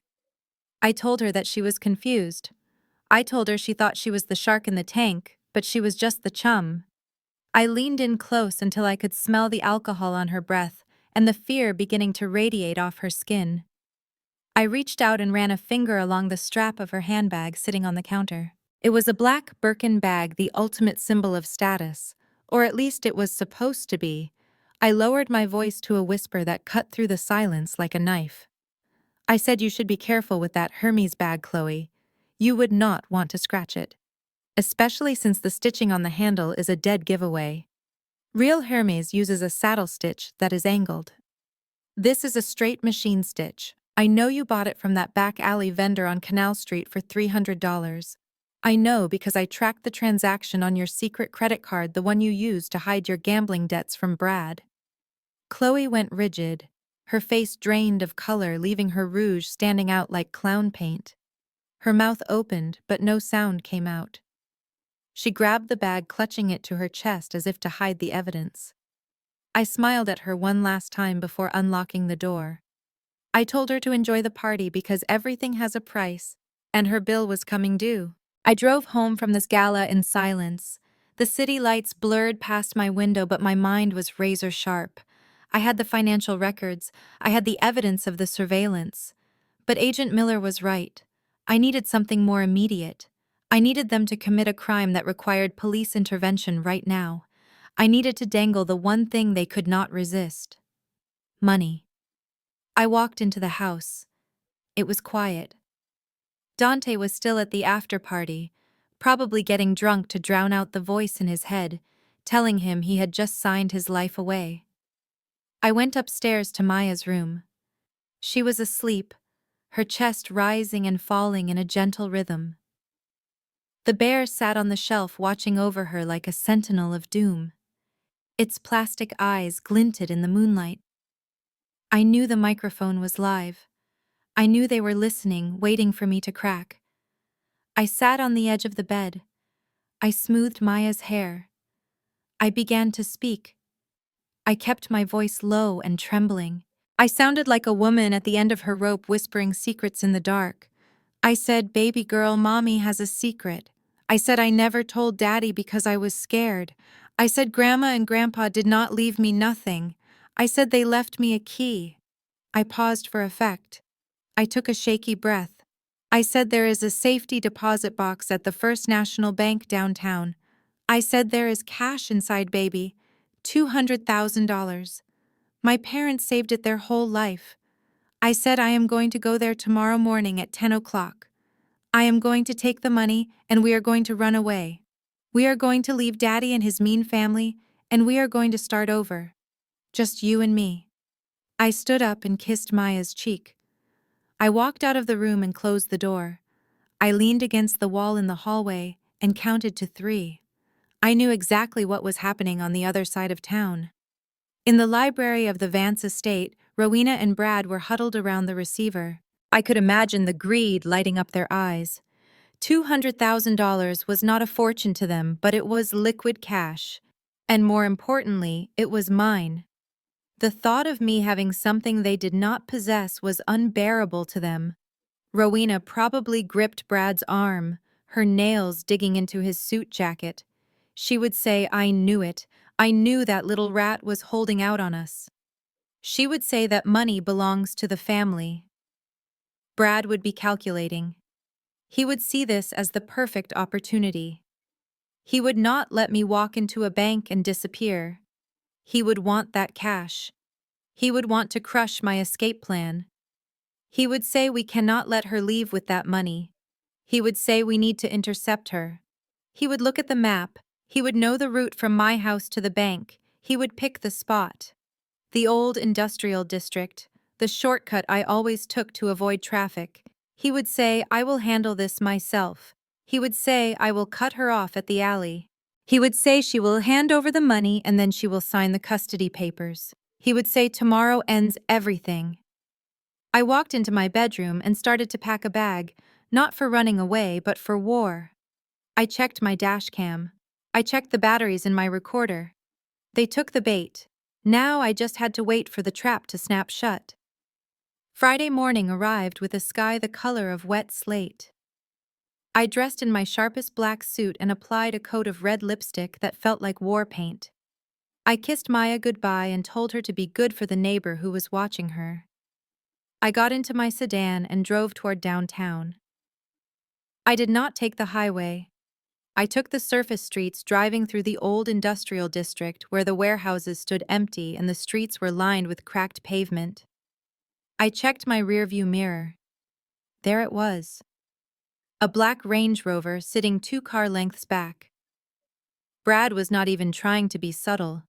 He wanted me to know he was there. He wanted me to be afraid. He thought fear would make me compliant. He did not know that fear burned out of me years ago, leaving only cold calculation. I turned my blinker on, indicating a left turn down a narrow alleyway behind the defunct textile factory. It was a dead end used only by delivery trucks that no longer came. I turned the wheel and pulled into the shadows. I drove halfway down the alley and hit the brakes. I put the car in park and waited. Seconds later, the Range Rover swerved in behind me, blocking the exit. The nose of his luxury SUV was inches from my bumper. I was trapped. Or at least, that is what he thought. The driver door of the Rover opened. Brad stepped out. He was wearing a cashmere coat and leather driving gloves. In his right hand, he gripped a tire iron. The metal looked out of place against his expensive attire, but the look in his eyes fit perfectly. It was the look of a man who enjoyed inflicting pain. He walked toward my car, his boots crunching on the gravel. He tapped the tire iron against his palm, a rhythmic metallic threat. I unlocked my door and stepped out. The air was freezing, but I did not shiver. I stood my ground. Brad stopped 5 feet away. He smiled, a cruel twisting of his lips.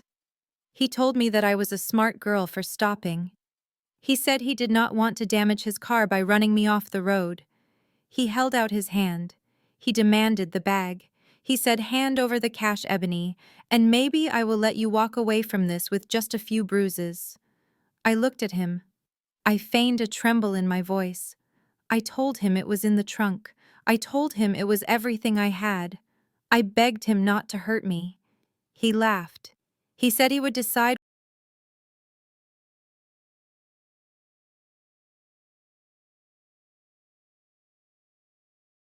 what I deserved after he counted the money. He motioned with the tire iron for me to open the trunk. I walked to the back of the sedan. My hands were steady as I pressed the release button. The trunk lid popped open with a mechanical click. Brad stepped forward, eager and greedy, pushing me aside to look inside. He expected stacks of bills. He expected a life-changing payday. Instead, he stared into an empty trunk. The red recording light was blinking steadily, and next to it was a microphone pointed directly at his face. Brad froze. The blood drained from his face, leaving him pale and waxen. He looked at the camera. He looked at the tire iron in his hand. He looked at me. The realization hit him like a physical blow. He had just been recorded threatening a woman with a deadly weapon in a deserted alley. He had just committed armed robbery and assault on tape. He screamed. It was a primal sound of rage and panic. He raised the tire iron high above his head. He lunged at me. He shouted that he was going to kill me. He screamed that he would bury me right here in this alley. He said, "No one makes a fool of a Vance." He swung the iron down. I did not flinch. I did not move. I just watched the camera record his intent to murder. Brad swung the tire iron down with a guttural roar, but before it could connect, the deafening wail of sirens filled the alley. Red and blue lights flooded the narrow space, bouncing off the brick walls and illuminating Brad's terrified face. He stumbled back, dropping the weapon. It clattered loudly on the asphalt. He looked at me with wide eyes, realizing too late that he had walked into a meticulously laid trap. I watched as the officers swarmed him, pinning him to the hood of his luxury SUV. He screamed about his rights and his lawyers, but the handcuffs clicked shut with a satisfying finality. I did not stay to watch him be processed. I had what I needed. The dashcam footage was automatically uploaded to my secure cloud server the moment it was recorded. I drove straight to the courthouse, my hands steady on the wheel. I bypassed the line and went directly to the clerk's office. I presented the video evidence along with the audio recordings of the threats.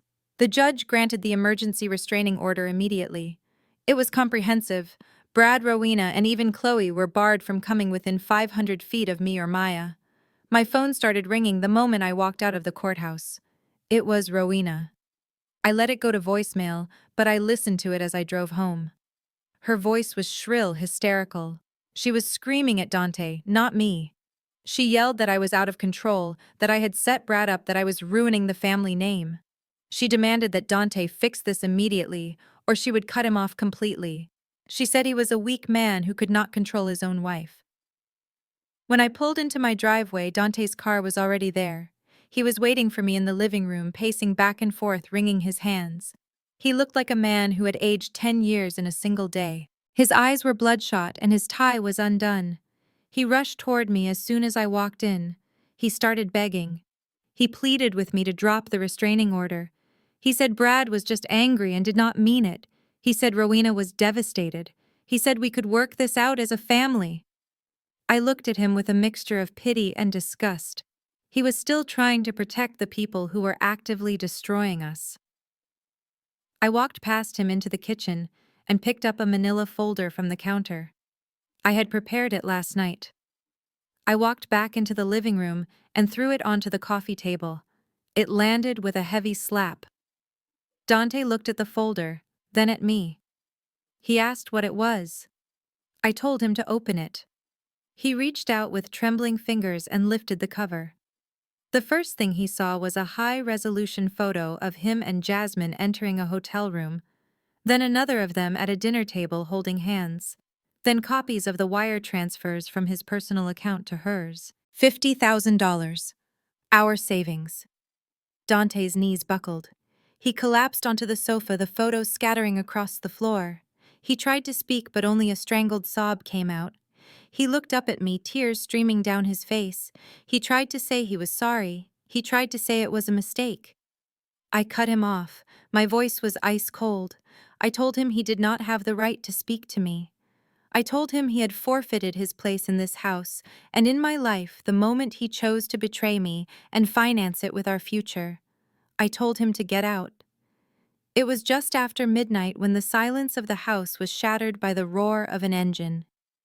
I was sitting in the dark living room watching the security monitors when high beams swept across the wall, blindingly bright. A black Mercedes SUV jumped the curb and tore across my front lawn, leaving deep gouges in the grass. It came to a halt, inches from the porch steps. The driver door flew open and Rowena Vance stepped out. She was not the composed matriarch in Chanel tonight. Her hair was wild, her eyes manic, and she was wielding a heavy metal garden hoe she must have grabbed from her own shed. She did not come to the door. She went straight for the flower beds. She began hacking at the replanted hydrangeas with a primal scream. She ripped the blooms from the earth, throwing dirt and petals against the siding of the house. She was screaming my name. She yelled that I was a parasite. She screamed that I had destroyed her son and humiliated her family. She shouted that she would tear my life apart brick by brick, just like I had done to her reputation. I did not go outside. I ran upstairs to Maya's room. She was wearing her noise-canceling headphones, fast asleep under her duvet, oblivious to the violence outside. But the bear on the shelf heard everything. The high-sensitivity microphone picked up every curse word, every thud of the metal hoe against the earth, and every threat Rowena screamed into the night air. Then came the sound of glass shattering. Rowena had picked up a decorative river rock from the garden border. She hurled it with surprising strength. It struck the siding just inches from Maya's window, cracking the vinyl but failing to break the glass. The sound was like a gunshot. Rowena screamed again. She yelled that I was hiding behind my locks like a coward. She yelled that she would take Maya and I would never see her again, even if she had to burn the house down to get her. I stood by the window looking down through the slats of the blinds. Rowena was panting, her chest heaving, standing amidst the ruined garden like a vengeful spirit. She looked unhinged. She looked dangerous. This was assault. This was destruction of property. This was a violation of the restraining order I had just filed. My hand was already on my phone. I dialed 911. My thumb hovered over the call button. I could have her arrested right now. I could have the police drag her away screaming in her designer dress. It would be satisfying. It would be immediate justice. But then I stopped. I looked at the phone screen. If I called the police now, they would arrest her for vandalism and trespassing. She would be out on bail in 2 hours. She would claim emotional distress. Brad would hire the best lawyers to spin it as a grandmother distraught over not seeing her grandchild. It would be a misdemeanor. A slap on the wrist. It was not enough. I needed more. I needed to cut off the head of the snake, not just bruise its tail. I needed them all in one room. I needed them to think they had won, so they would sign the papers that would seal their fate. I needed a total, unconditional surrender. I lowered the phone and ended the call. I watched Rowena get back into her car and reverse off the lawn, leaving tire tracks deep in the mud. I let her go, because when I took her down, I wanted it to be for life. I waited until 9 in the morning to make the call. I needed the sun to be fully up. I needed the normalcy of a Wednesday morning to contrast with the lie I was about to tell. I sat at my kitchen table with a cup of cold coffee. I dialed Rowena's number. My hand was steady, but my voice was ready to break. She answered on the second ring.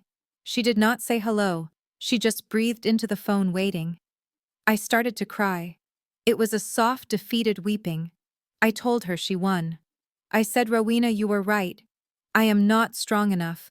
I cannot handle the pressure. I said, seeing you last night scared me. I realized I cannot protect Maya.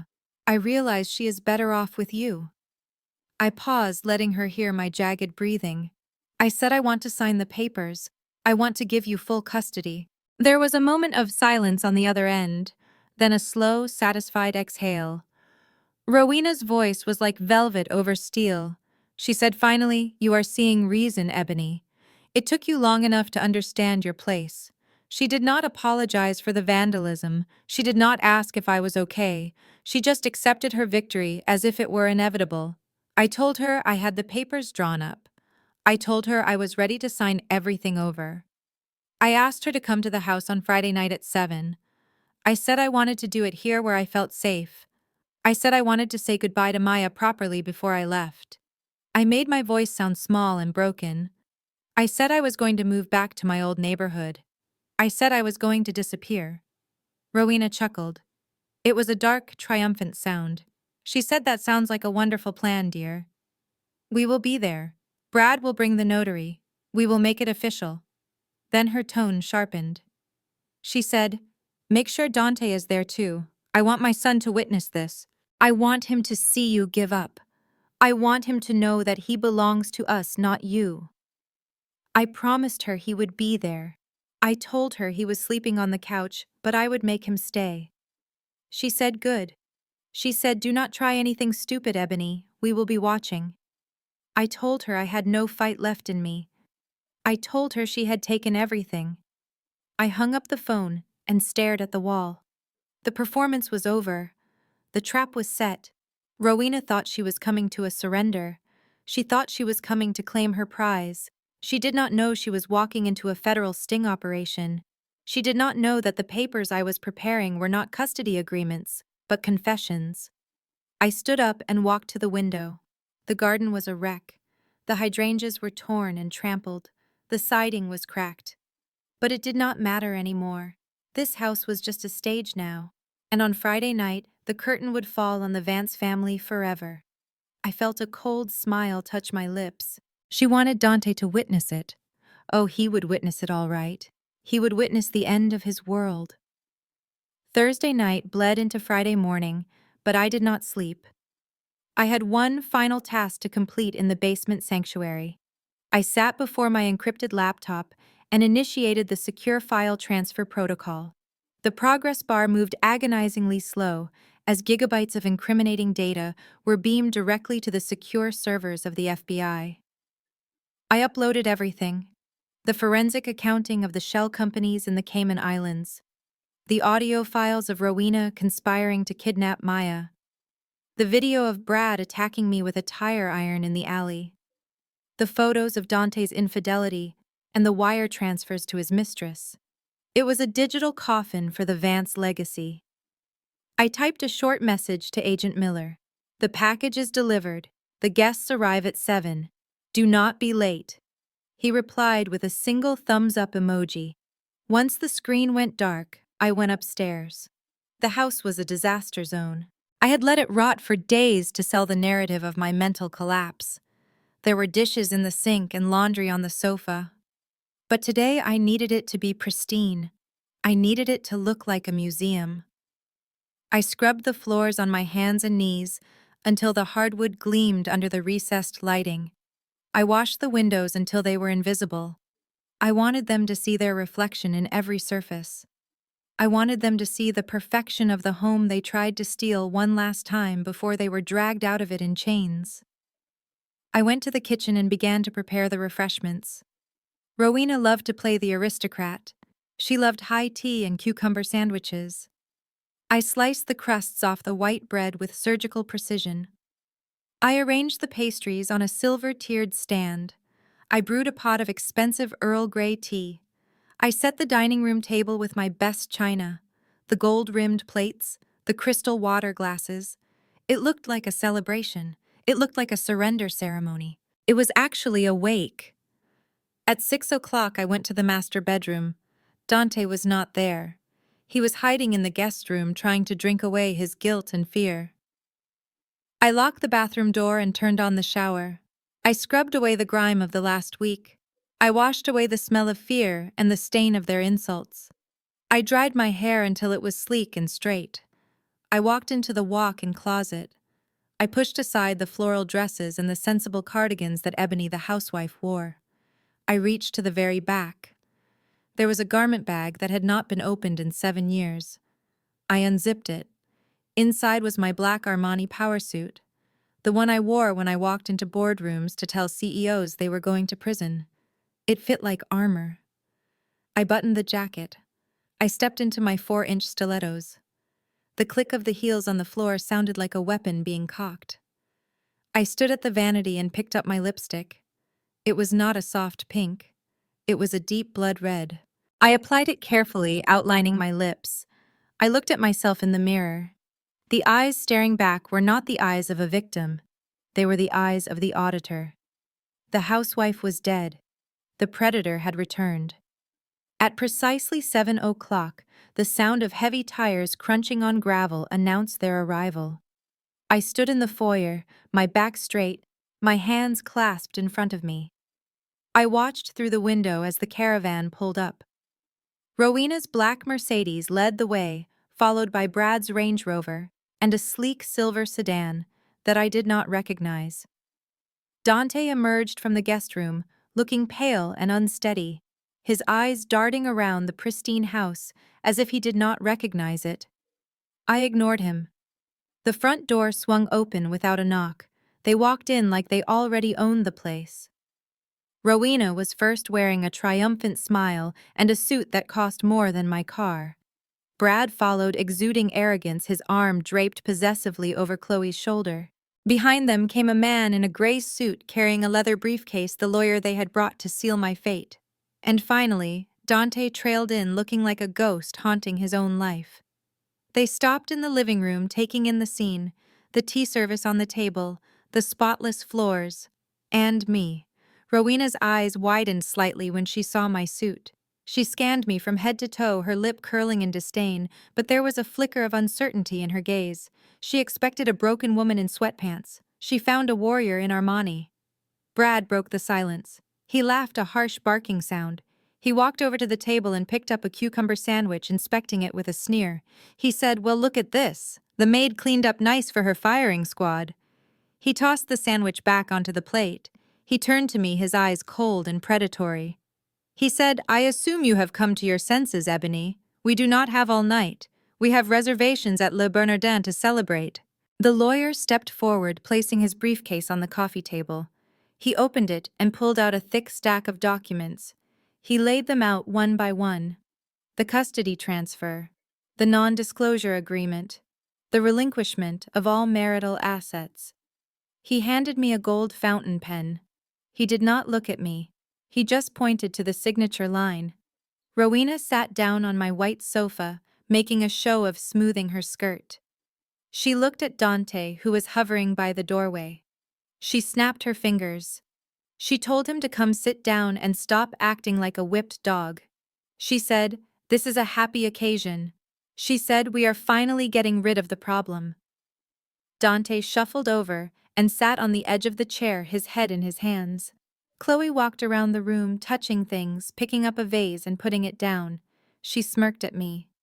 She said, "I hope you packed your bags, Ebony. I am turning this room into a yoga studio next week." She looked at Brad for approval, and he winked at her. Brad walked up to me. He loomed over me, trying to use his height to intimidate. He smelled of expensive cologne and rot. He leaned in close, his voice a low growl. He said finally, "You are being smart." He said, "You realized you cannot win against us." He said, "Sign the papers, Ebony. Sign them and get out of my sight. You are lucky we are letting you walk away at all. Sign it and disappear." I reached out and took the gold fountain pen from the lawyer's hand. The metal felt cold and heavy against my skin. I looked down at the documents. The legal jargon was dense, designed to strip me of everything: my home, my assets, my daughter, my dignity. It was a complete annihilation of my existence as a mother and a wife. I ran my thumb over the paper, feeling the texture. It was high-quality bond paper. Rowena spared no expense, even on my execution warrant. I looked up slowly. My gaze swept across the room. Rowena was watching me with a predatory intensity, her eyes gleaming with anticipation. Chloe was scrolling on her phone, bored already. Brad was checking his watch, impatient to get to his celebratory dinner. And then there was Dante, my husband, the father of my child, the man who had vowed to love and protect me. I walked over to him. I stood directly in front of him, blocking his view of his mother. He looked up, startled. His eyes were red-rimmed and fearful. He looked like a man who was already dead inside. I asked him quietly if he had anything to say. I asked him if this was really what he wanted. I asked him if he was going to let them destroy his family without a fight. Dante flinched. He looked at Brad, who glared back at him with a silent threat. He looked at Rowena, who tapped her foot impatiently. He looked back at me. His lip quivered. He whispered that he was sorry. He said he had no choice. He said they had him. He said he could not go to jail. He said, "Please, Ebony, just sign it and make it stop." I looked at him for a long moment. I saw the weakness that had always been there, hidden beneath his charm. I saw the cowardice that had allowed him to sell his soul for safety. I felt a final severing of the tie that bound us. The pity was gone. The love was gone. There was only clarity. He was not a victim. He was an accomplice. I walked back to the table. I sat down in the chair opposite the lawyer. I uncapped the pen.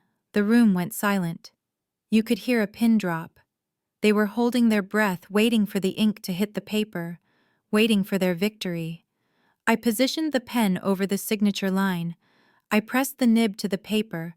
A small dot of black ink bled into the white fiber. Then I stopped. I lifted the pen. I placed it gently on the table next to the documents. I looked at my watch. The second hand swept past the 12. It was exactly 7:30. I looked up at Brad. I smiled. It was not a smile of surrender. It was a smile of absolute devastation. I said, "I am not signing anything." I said, "The time for signatures is over. It is time for judgment." The silence in the room was shattered by a sound so loud it felt like the house itself had been struck by lightning. Boom! Boom! Boom! The heavy oak front door vibrated on its hinges. The crystal glasses on the table rattled against their saucers. Rowena jumped in her seat, clutching her chest. Chloe dropped her phone. Dante looked like he was about to vomit. Only Brad smiled. It was a wide, genuine grin that showed too many teeth. He checked his diamond-encrusted watch and laughed. He said, "Right on schedule." He looked at me with pity. He said, "Did you really think we would come here without insurance, Ebony?" He said, "We called the police on the way over." He said, "We reported an active domestic disturbance involving a mentally unstable woman and a child." He said, "Those are the good guys coming to take you away." He adjusted his cufflinks and smoothed his jacket. He walked toward the foyer with the swagger of a man who owns the world. He called out over his shoulder. He told me to say goodbye to this house because the next room I would see would have padded walls. He reached for the handle. He paused for a second to look back at me, enjoying the moment. He wanted to see fear. He wanted to see me beg. I just stared back at him and took a sip of my tea. Brad grabbed the handle and flung the door wide open. He put on his best concerned citizen face, ready to greet the local patrol officers he expected. He opened his mouth to spin his web of lies, but the words died in his throat. The night outside was not dark. It was blindingly bright. Floodlights cut through the darkness, illuminating Brad's silhouette like a target. A voice amplified by a megaphone boomed from the lawn. It did not say officer friendly. It said federal agents. Search warrant. Before Brad could process the words, a battering ram of armored bodies hit him. A dozen figures clad in full tactical gear poured through the doorway like a black tide. They moved with terrifying speed and precision. They did not ask questions. They did not pause for explanations. They hit Brad with the force of a freight train. He was thrown backwards, stumbling over his own expensive Italian loafers. He crashed onto the hardwood floor with a bone-jarring thud. A heavy boot planted itself squarely in the center of his back, driving the air from his lungs. His face was pressed against the floorboards I had just polished. Arms were wrenched behind his back, the zip ties cinched tight with a sharp zipping sound. Brad screamed. He yelled that this was a mistake. He shouted that he was Bradley Tucker and his father played golf with the mayor. He screamed that they were hurting him. A tactical officer leaned down his helmet visor, reflecting the room lights. He told Brad to remain silent. He told him he was under arrest for racketeering, wire fraud, and conspiracy to commit murder. The words hung in the air, heavy and absolute. Brad stopped screaming. He looked up from the floor, his eyes finding mine across the room. The arrogance was gone. All that was left was the raw, naked terror of a man who just realized he was not the hunter. He was the prey. The room was a cacophony of shouting and the stomping of heavy boots. Rowena was backed into a corner near the fireplace. She was not in handcuffs yet, but she was surrounded by 3 agents with their weapons drawn. She was shrieking at the top of her lungs. She demanded to see a warrant. She demanded to call her lawyer. She screamed that this was a travesty of justice and that she personally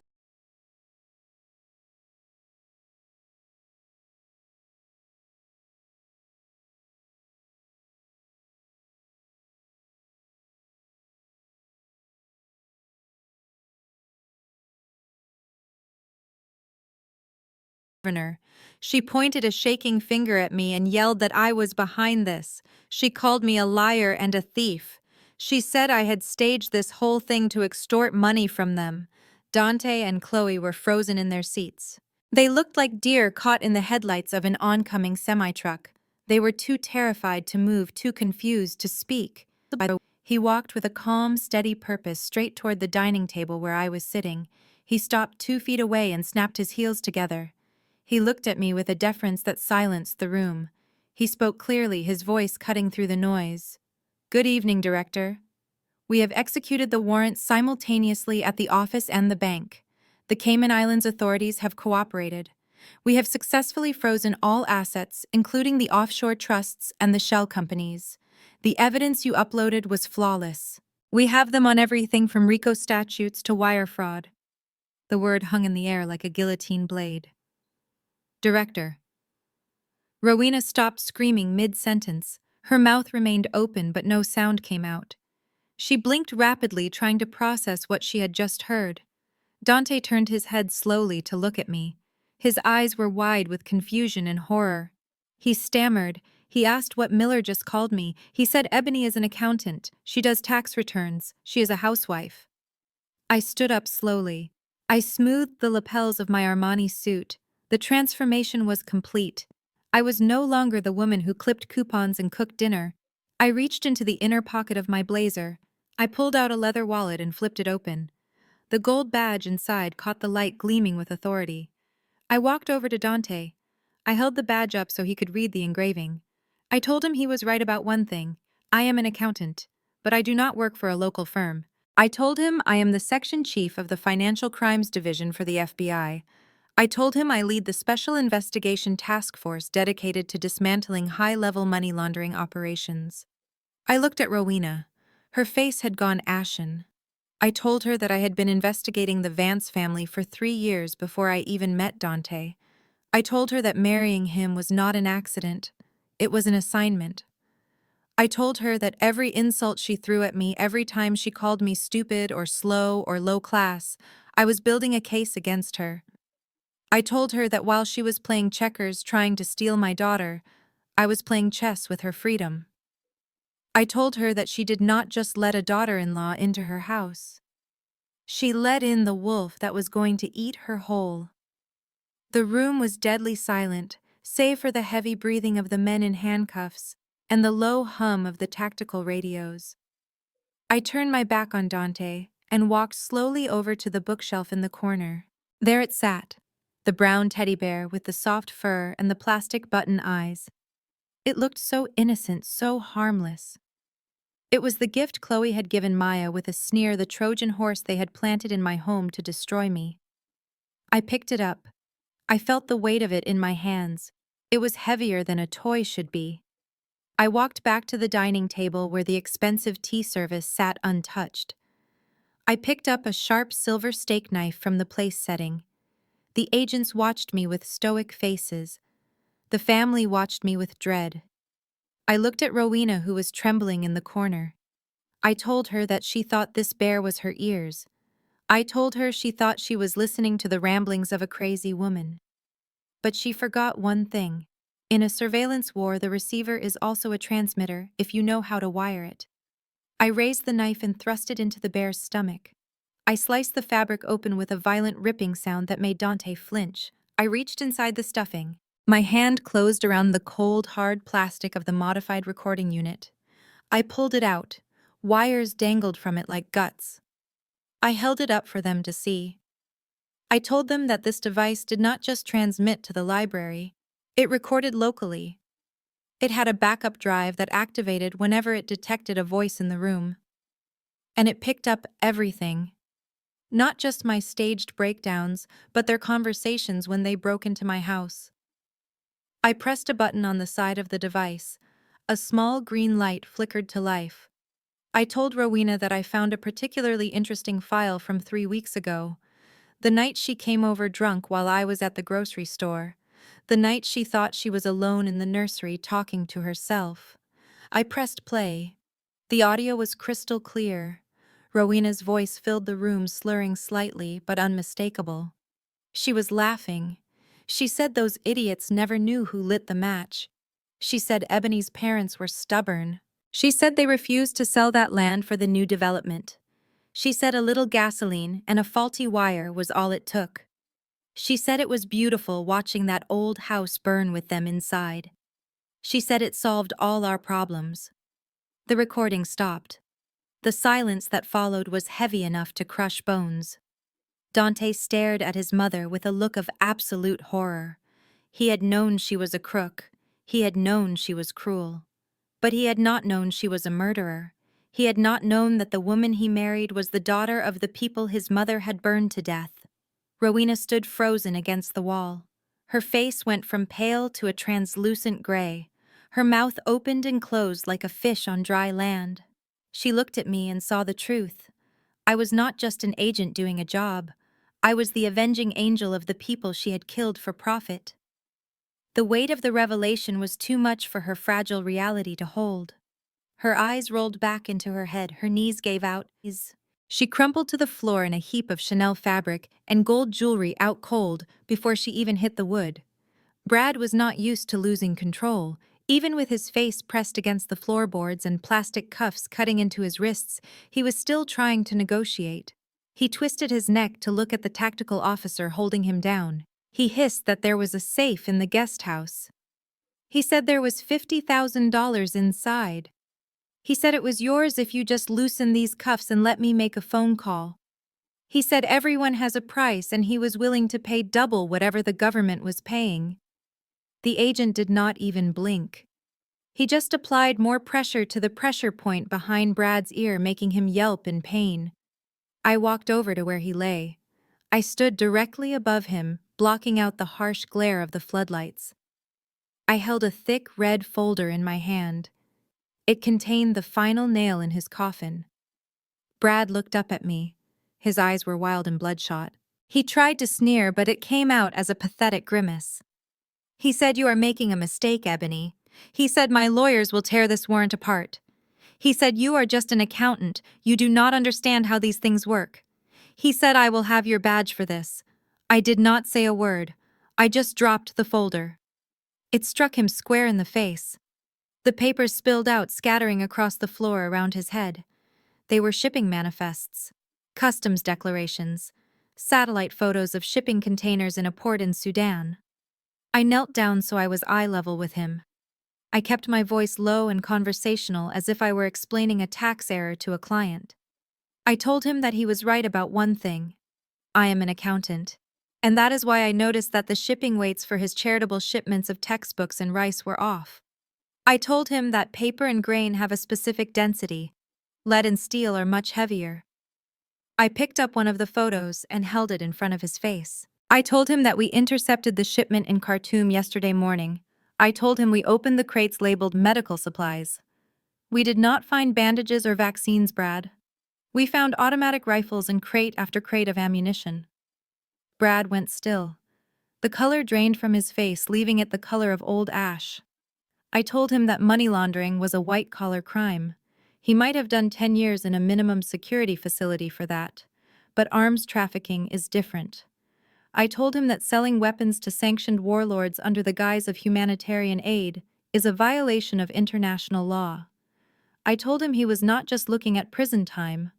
I told him he was looking at extradition. I told him he was going to be designated as an enemy combatant. I told him he would never see a golf course again. I told him he would die in a concrete box without a window. The reality of his situation crashed down on him. The arrogance evaporated instantly, leaving only a terrified child. He started to shake. A low keen of despair escaped his throat. He began to sob. It was a loud, ugly sound. He cried that he did not know. He cried that he was just the middleman. He begged me to help him. He screamed that he was family. I stood up and nodded to the agents. They hauled him to his feet. His legs were like jelly. He could not stand. They had to drag him across the floor, his expensive leather shoes scraping uselessly against the wood. He was wailing now, pleading for mercy, pleading for his mother who was already unconscious in the corner. I watched him go. I felt nothing but a cold, satisfied resolve. He was not a man anymore. He was just a case number closed. With Brad dragged away screaming and Rowena unconscious on the floor, the room felt suddenly spacious. The air was cleared of their suffocating arrogance, leaving only the cold, sterile reality of the law. All eyes turned to the last Vance standing. Chloe was frozen near the sofa, clutching her fake Hermes bag like a shield. But the sneer was gone. The posture of the bored socialite had vanished. She looked like a child caught playing dress-up in a burning building. She saw me looking at her. The weight of my gaze seemed to physically crush her. She dropped the bag. It hit the floor with a heavy thud, spilling her lipsticks and credit cards across the hardwood. She took a step toward me, then another. Her knees seemed to turn to water. She sank to the floor in a heap of red silk. It was a pathetic display. She started to cry. These were not the fake tears she used to manipulate Dante or the bored sighs she used to dismiss me. These were real ugly tears of self-preservation. She clasped her hands together in a prayer motion. She crawled forward on her knees, her expensive stockings tearing on the floor. She begged. She said, "Ebony, please listen to me." She said I did not know about the guns. She said I did not know about the fire. She said I just did what Brad told me to do. She said he made me do it. She said I am your sister-in-law. We are family. She tried to reach for the hem of my pants. I took a sharp step back, moving my leg out of her reach as if she were contagious. I looked down at her with zero sympathy. I told her to stop talking. I told her that claiming ignorance is not a defense when you are spending dirty money. I told her that I traced every cent she spent on her secret credit card. I told her I knew about the gambling debts Brad paid off with funds meant for starving orphans in Sudan. I told her she was a beneficiary of blood money, and that made her just as guilty as the man who shipped the rifles. Chloe shook her head frantically, sending mascara running down her cheeks.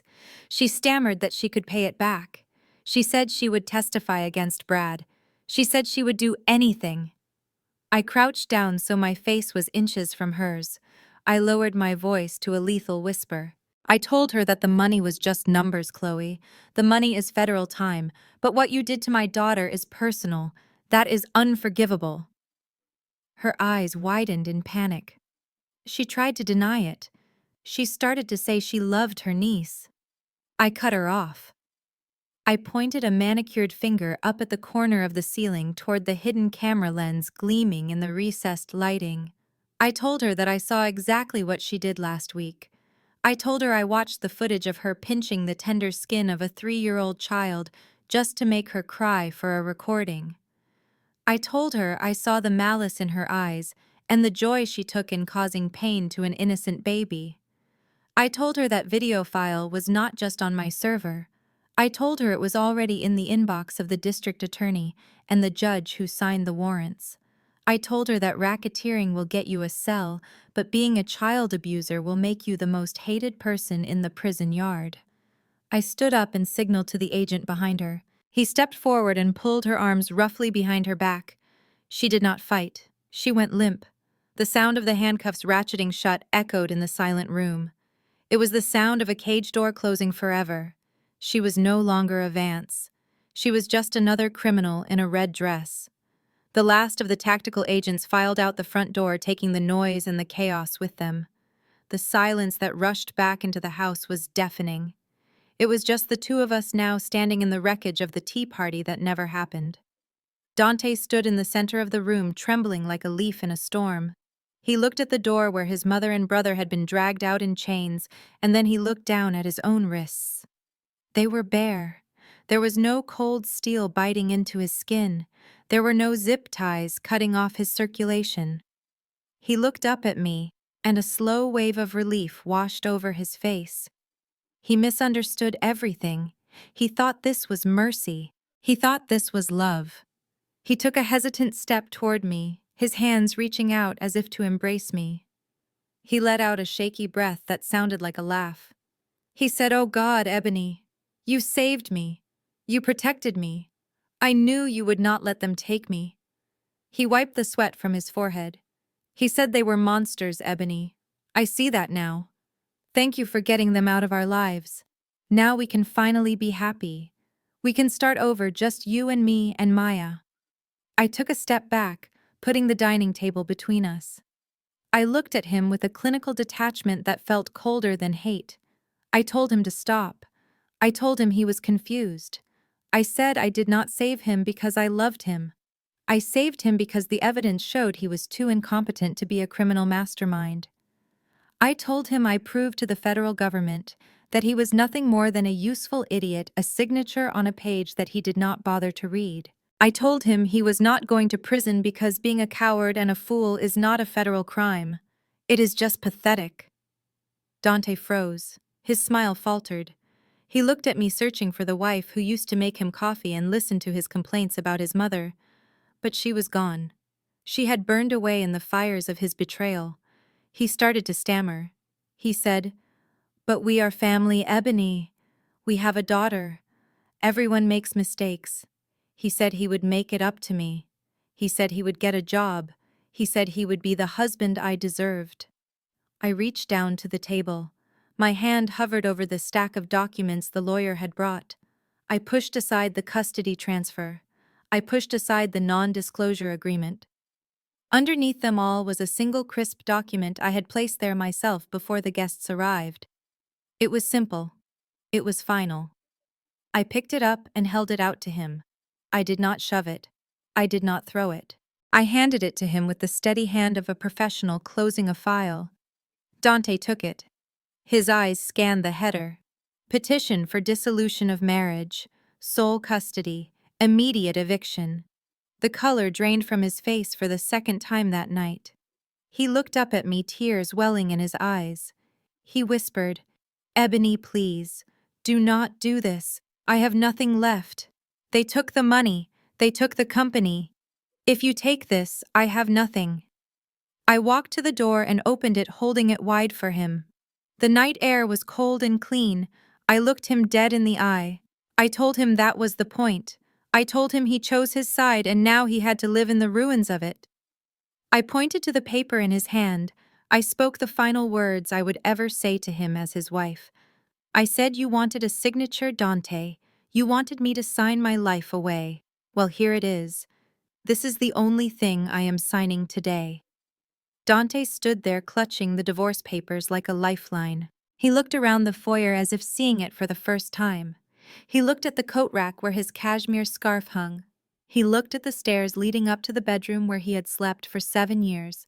He made a move to walk past me towards the living room, probably to pour himself a drink, or to find a place to sit and process the catastrophe. I stepped in his path. I did not shove him, but my presence was a solid stone wall. I told him he misunderstood. I told him he was leaving. Right now. He blinked, his eyes darting back and forth in confusion. He stammered. He said, "But this is my house, Ebony." He said, "I have nowhere to go." He said, "Let me just stay in the guest room for a few nights until I sort out the bank accounts." He said, "I need to call the private banker and get some cash." I laughed. It was a dry, humorless sound. I looked at him with the clinical detachment of a coroner. I told him there is nothing to sort out, Dante. I told him to think about what just happened. I explained that in a federal RICO case, the government does not just arrest people, they seize assets. I told him that every bank account with his name on it had been frozen an hour ago. I told him the cars in the driveway were currently being impounded as proceeds of crime. I told him the credit cards in his wallet were just worthless pieces of plastic. He looked horrified. He asked about his trust fund. He asked about his personal savings. I reminded him of the $50,000 he had wired to Jasmine. I told him the feds view that as money laundering. I told him he is personally liable for the restitution. I told him that by the time the forensic accountants are done with him, he will owe the government more money than he could earn in 10 lifetimes. I told him he is not just broke, he is destitute. I told him that the house is in my name. I told him I bought it with my salary before we were married. I told him he has no claim to it. I pointed to the open door. I told him he was walking out of here with the clothes on his back and a debt he can never repay. I leaned in close. I told him good luck out there, Dante. I told him he was going to need it. I told him the real world is a cold, hard place when you do not have a mommy to clean up your messes or a wife to balance your books. I told him he was about to find out exactly how much a gallon of milk costs when you have to earn the dollar to buy it. Dante looked at me one last time. He searched my face for a shred of the woman who used to love him. He looked for the soft, forgiving wife he had betrayed. He found only the agent who had investigated him. He realized there was no mercy here. He stepped over the threshold. His Italian leather shoes hit the cold concrete of the porch. He looked at the empty driveway where his luxury sedan used to be. He looked at the dark street. He looked at the sky. He stood there shivering slightly in the night air. He realized the silence was absolute. There was no Rowena to scream orders. There was no Brad to promise a fix. There was no money to insulate him. He had traded everything for an illusion of power, and now he was left with nothing but the echo of his own bad choices. I watched his shoulders slump under the crushing weight of his total isolation. I did not say goodbye. I simply closed the heavy oak door. I threw the deadbolt. Click. It was the final sound of his old life ending. The federal courthouse in downtown Chicago was a cold, imposing building of stone and glass. It was a place designed to make you feel small. Inside courtroom 4B, the air was thick with the scent of floor wax and the quiet murmur of anticipation. I sat in the very front row directly behind the prosecution table. I did not wear black today. I did not wear the gray of mourning or the navy blue of the bureau. I wore a suit of pristine white wool. It was bright. It was sharp. It was the color of a fresh start. It was the color of a blank page. I sat with my back straight and my hands folded in my lap. To my right sat Agent Miller and the rest of my task force. To my left, the gallery was packed with reporters and the victims of the Vance family fraud. But I only had eyes for the two figures sitting at the defense table. Rowena and Brad Vance did not look like the titans of industry they had pretended to be 3 months ago. They looked small. They looked gray. The orange jumpsuits of the Federal Detention Center hung loosely on their frames. Rowena's hair, which she used to dye and spray into a helmet of perfection, was now a limp curtain of white wisps. Her skin, without the layers of expensive creams and makeup, looked like crumpled parchment. Brad looked even worse. He had lost 30 pounds. His eyes darted around the room nervously like a trapped animal. The arrogance was gone. The swagger was gone. All that was left was the fear. The judge pounded his gavel. The sound cracked through the room like a gunshot demanding absolute silence. He began to read the sentencing. It was a long list: racketeering, wire fraud, money laundering, arms trafficking, conspiracy to commit kidnapping. He spoke about the severity of their crimes. He spoke about the lives they had ruined, the charities they had looted, and the weapons they had sold to warlords. He looked at them with undisguised contempt. He said that their greed knew no bounds, and their lack of remorse was chilling. Then came the numbers. For Bradley Tucker, the judge handed down 3 consecutive life sentences without the possibility of parole.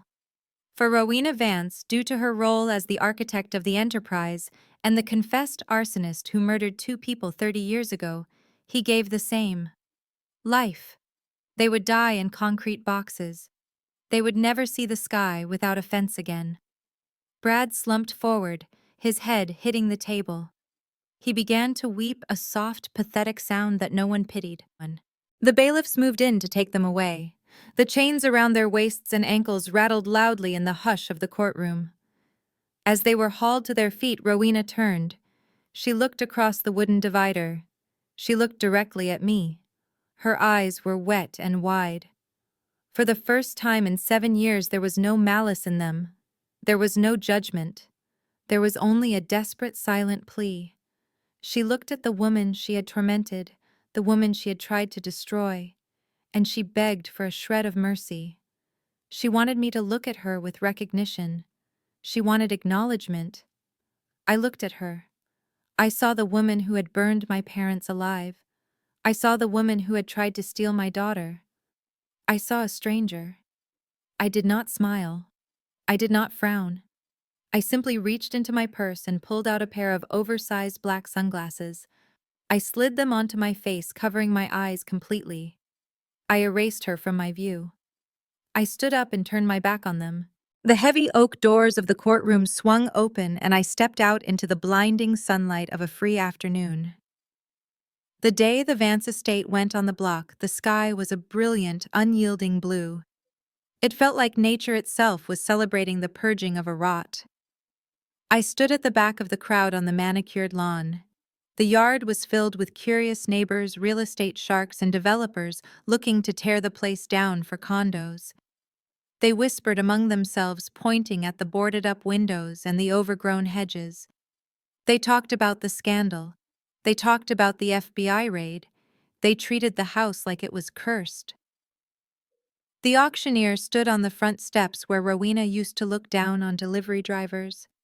He was a man with a booming voice and no sentimentality. He started the bidding low. The developers jumped in, driving the price up, but I waited. I stood silent and still in my sunglasses, watching the numbers climb. I had the settlement check from the government in my pocket, a reward for exposing a massive international arms ring. It was blood money in a way, but I was about to wash it clean. When the bidding stalled, I raised my paddle. I spoke a number that silenced the murmurs of the crowd. It was aggressive. It was final. The auctioneer paused, scanning the crowd for a counteroffer. There was none. He slammed his gavel down on the podium. Sold to number 42. I walked up the steps to claim my prize. The keys felt cold and heavy in my hand. I unlocked the massive front doors and stepped into the foyer. The house smelled different. The scent of Rowena's cloying perfume and Brad's stale cigar smoke was gone, replaced by the dry smell of dust and neglect. It was silent. The ghosts were gone, dragged away in chains. I walked through the empty rooms. I walked into the library where they had plotted to steal my daughter. I walked into the dining room where they had tried to force me to sign away my life, but I did not see the past. I saw the future. I walked into the ballroom. It was vast and empty. In my mind, I filled it with rows of small beds with colorful quilts. I saw the library filled not with fraudulent ledgers but with children's books and beanbag chairs. I saw the kitchen where Rowena had once scolded me for using the wrong fork, filled with the smell of warm cookies and the sound of laughter. I was not going to live here. I was going to turn the Vance estate into the Phoenix home for children. I was going to take the house built on greed and murder and turn it into a sanctuary for orphans. It was the ultimate revenge. I was going to use their legacy to heal the very people they would have despised. I stopped in the center of the grand foyer. Hanging above the fireplace was the last remnant of their reign. It was a massive oil painting of Rowena commissioned 10 years ago. She was sitting on a throne-like chair wearing a ball gown, looking down at the viewer with that familiar sneer of superiority. Even in paint, she looked cruel. I walked over to the fireplace. I reached up and pulled the heavy frame from the wall. It crashed to the floor with a satisfying splintering of wood. I dragged the canvas out of the frame, ripping it from the backing. I threw it into the empty hearth. I took a box of matches from my pocket. I struck one. The flame flared bright and hot. I dropped it onto the painted fabric. The oil paint caught fire instantly. The flames licked up the canvas, curling the edges. I watched as the fire consumed the hem of her dress. I watched it creep up to her hands, those hands that had hurt my child. And finally, I watched the fire engulf her face, melting the arrogance into a black, unrecognizable sludge. The smoke drifted up the chimney, carrying the last of the Vance name into the wind. I turned my back on the fire and walked out the front door, leaving the door wide open for the light to come in. The late afternoon sun poured through the kitchen window, bathing the room in a warm, golden light that felt like melted butter. It was a stark contrast to the cold, sterile halls of the courthouse and the shadowy corners of the Vance estate. Here in our small bungalow on the quiet side of town, the air smelled of vanilla frosting and strawberry jam. It was the smell of a home that had never known fear. I stood by the counter watching the scene before me with a heart that felt light and full. The kitchen was crowded not with socialites or lawyers, but with 6-year-olds wearing crooked paper hats. Mrs. Gable was there laughing as she helped wipe frosting off a cheek. My old partner, Agent Miller, was sitting on the floor awkwardly, trying to fit his long legs under the small craft table, while a toddler put stickers on his tie. It was Maya's 6th birthday. There were no diamonds. There were no press releases. There was just a lopsided homemade cake with pink sprinkles and the loud, chaotic joy of children being children. Maya sat at the head of the table. Her eyes were bright and clear. She threw her head back and laughed at a joke her friend told, and the sound was the most beautiful music I had ever heard. It was the sound of a childhood reclaimed. When the cake was gone and the sugar rush had settled into a content hum, it was time for presents. Maya sat on the rug, surrounded by colorful shreds of wrapping paper. She opened a box of crayons from her teacher and a puzzle from her friend. Then she looked up at me. Her eyes held a question. I walked over to the sofa and picked up the box I had hidden behind a cushion. It was wrapped in soft yellow paper. I sat down on the floor next to her and placed it in her lap. I told her this was a special one from Mommy. Maya tore the paper carefully. She lifted the lid. Inside, nestled in white tissue paper, was a bear. It was not brown like the old one. It was a soft, creamy white. It did not have hard plastic eyes that hid lenses. It had soft, embroidered eyes made of thread. It was squishy and huggable and completely, utterly ordinary. Maya reached in and lifted it out. She buried her face in its fur, taking a deep breath. She pulled back and looked at the bear, and then she looked at me.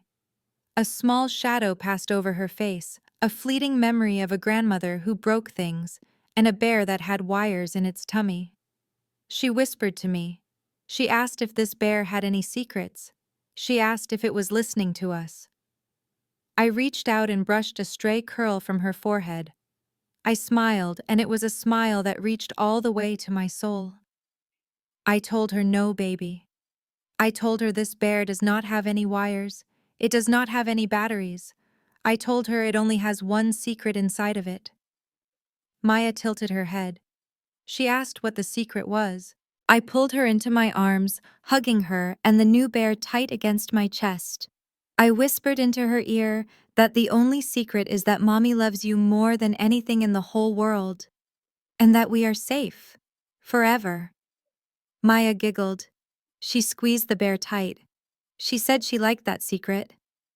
I looked out the window as the sun began to set, painting the sky in shades of purple and orange. I imagined looking at this house from the outside. I imagined the camera pulling back, slowly rising up above the trees. It would see a small house with lights glowing in the windows. It would see a yard with a swing set that was not broken. It would see a neighborhood where no one was watching and no one was plotting. It would see a mother and a daughter sitting on a rug holding a teddy bear surrounded by love. It was a perfect, ordinary ending to a terrible, extraordinary story. And it was exactly the life we had fought for. The most profound lesson from Ebony's saga is the devastating consequence of underestimating the quiet ones. The Vance family fell not because they lacked power, but because they were blinded by their own arrogance. They mistook Ebony's silence for submission and her patience for weakness. They failed to realize that while they were busy performing for the world, she was busy watching, documenting, and preparing. This story teaches us that true strength does not roar, it calculates. It reminds us that integrity is a long game. While lies and manipulation may offer a temporary advantage, the truth is an immovable object that eventually shatters everything built on deceit. Ebony proves that you do not need to lower yourself to your enemy's level to defeat them. You simply need to hold your ground and let the light of truth expose the darkness. Ultimately, it is a testament to the fact that a mother's love is the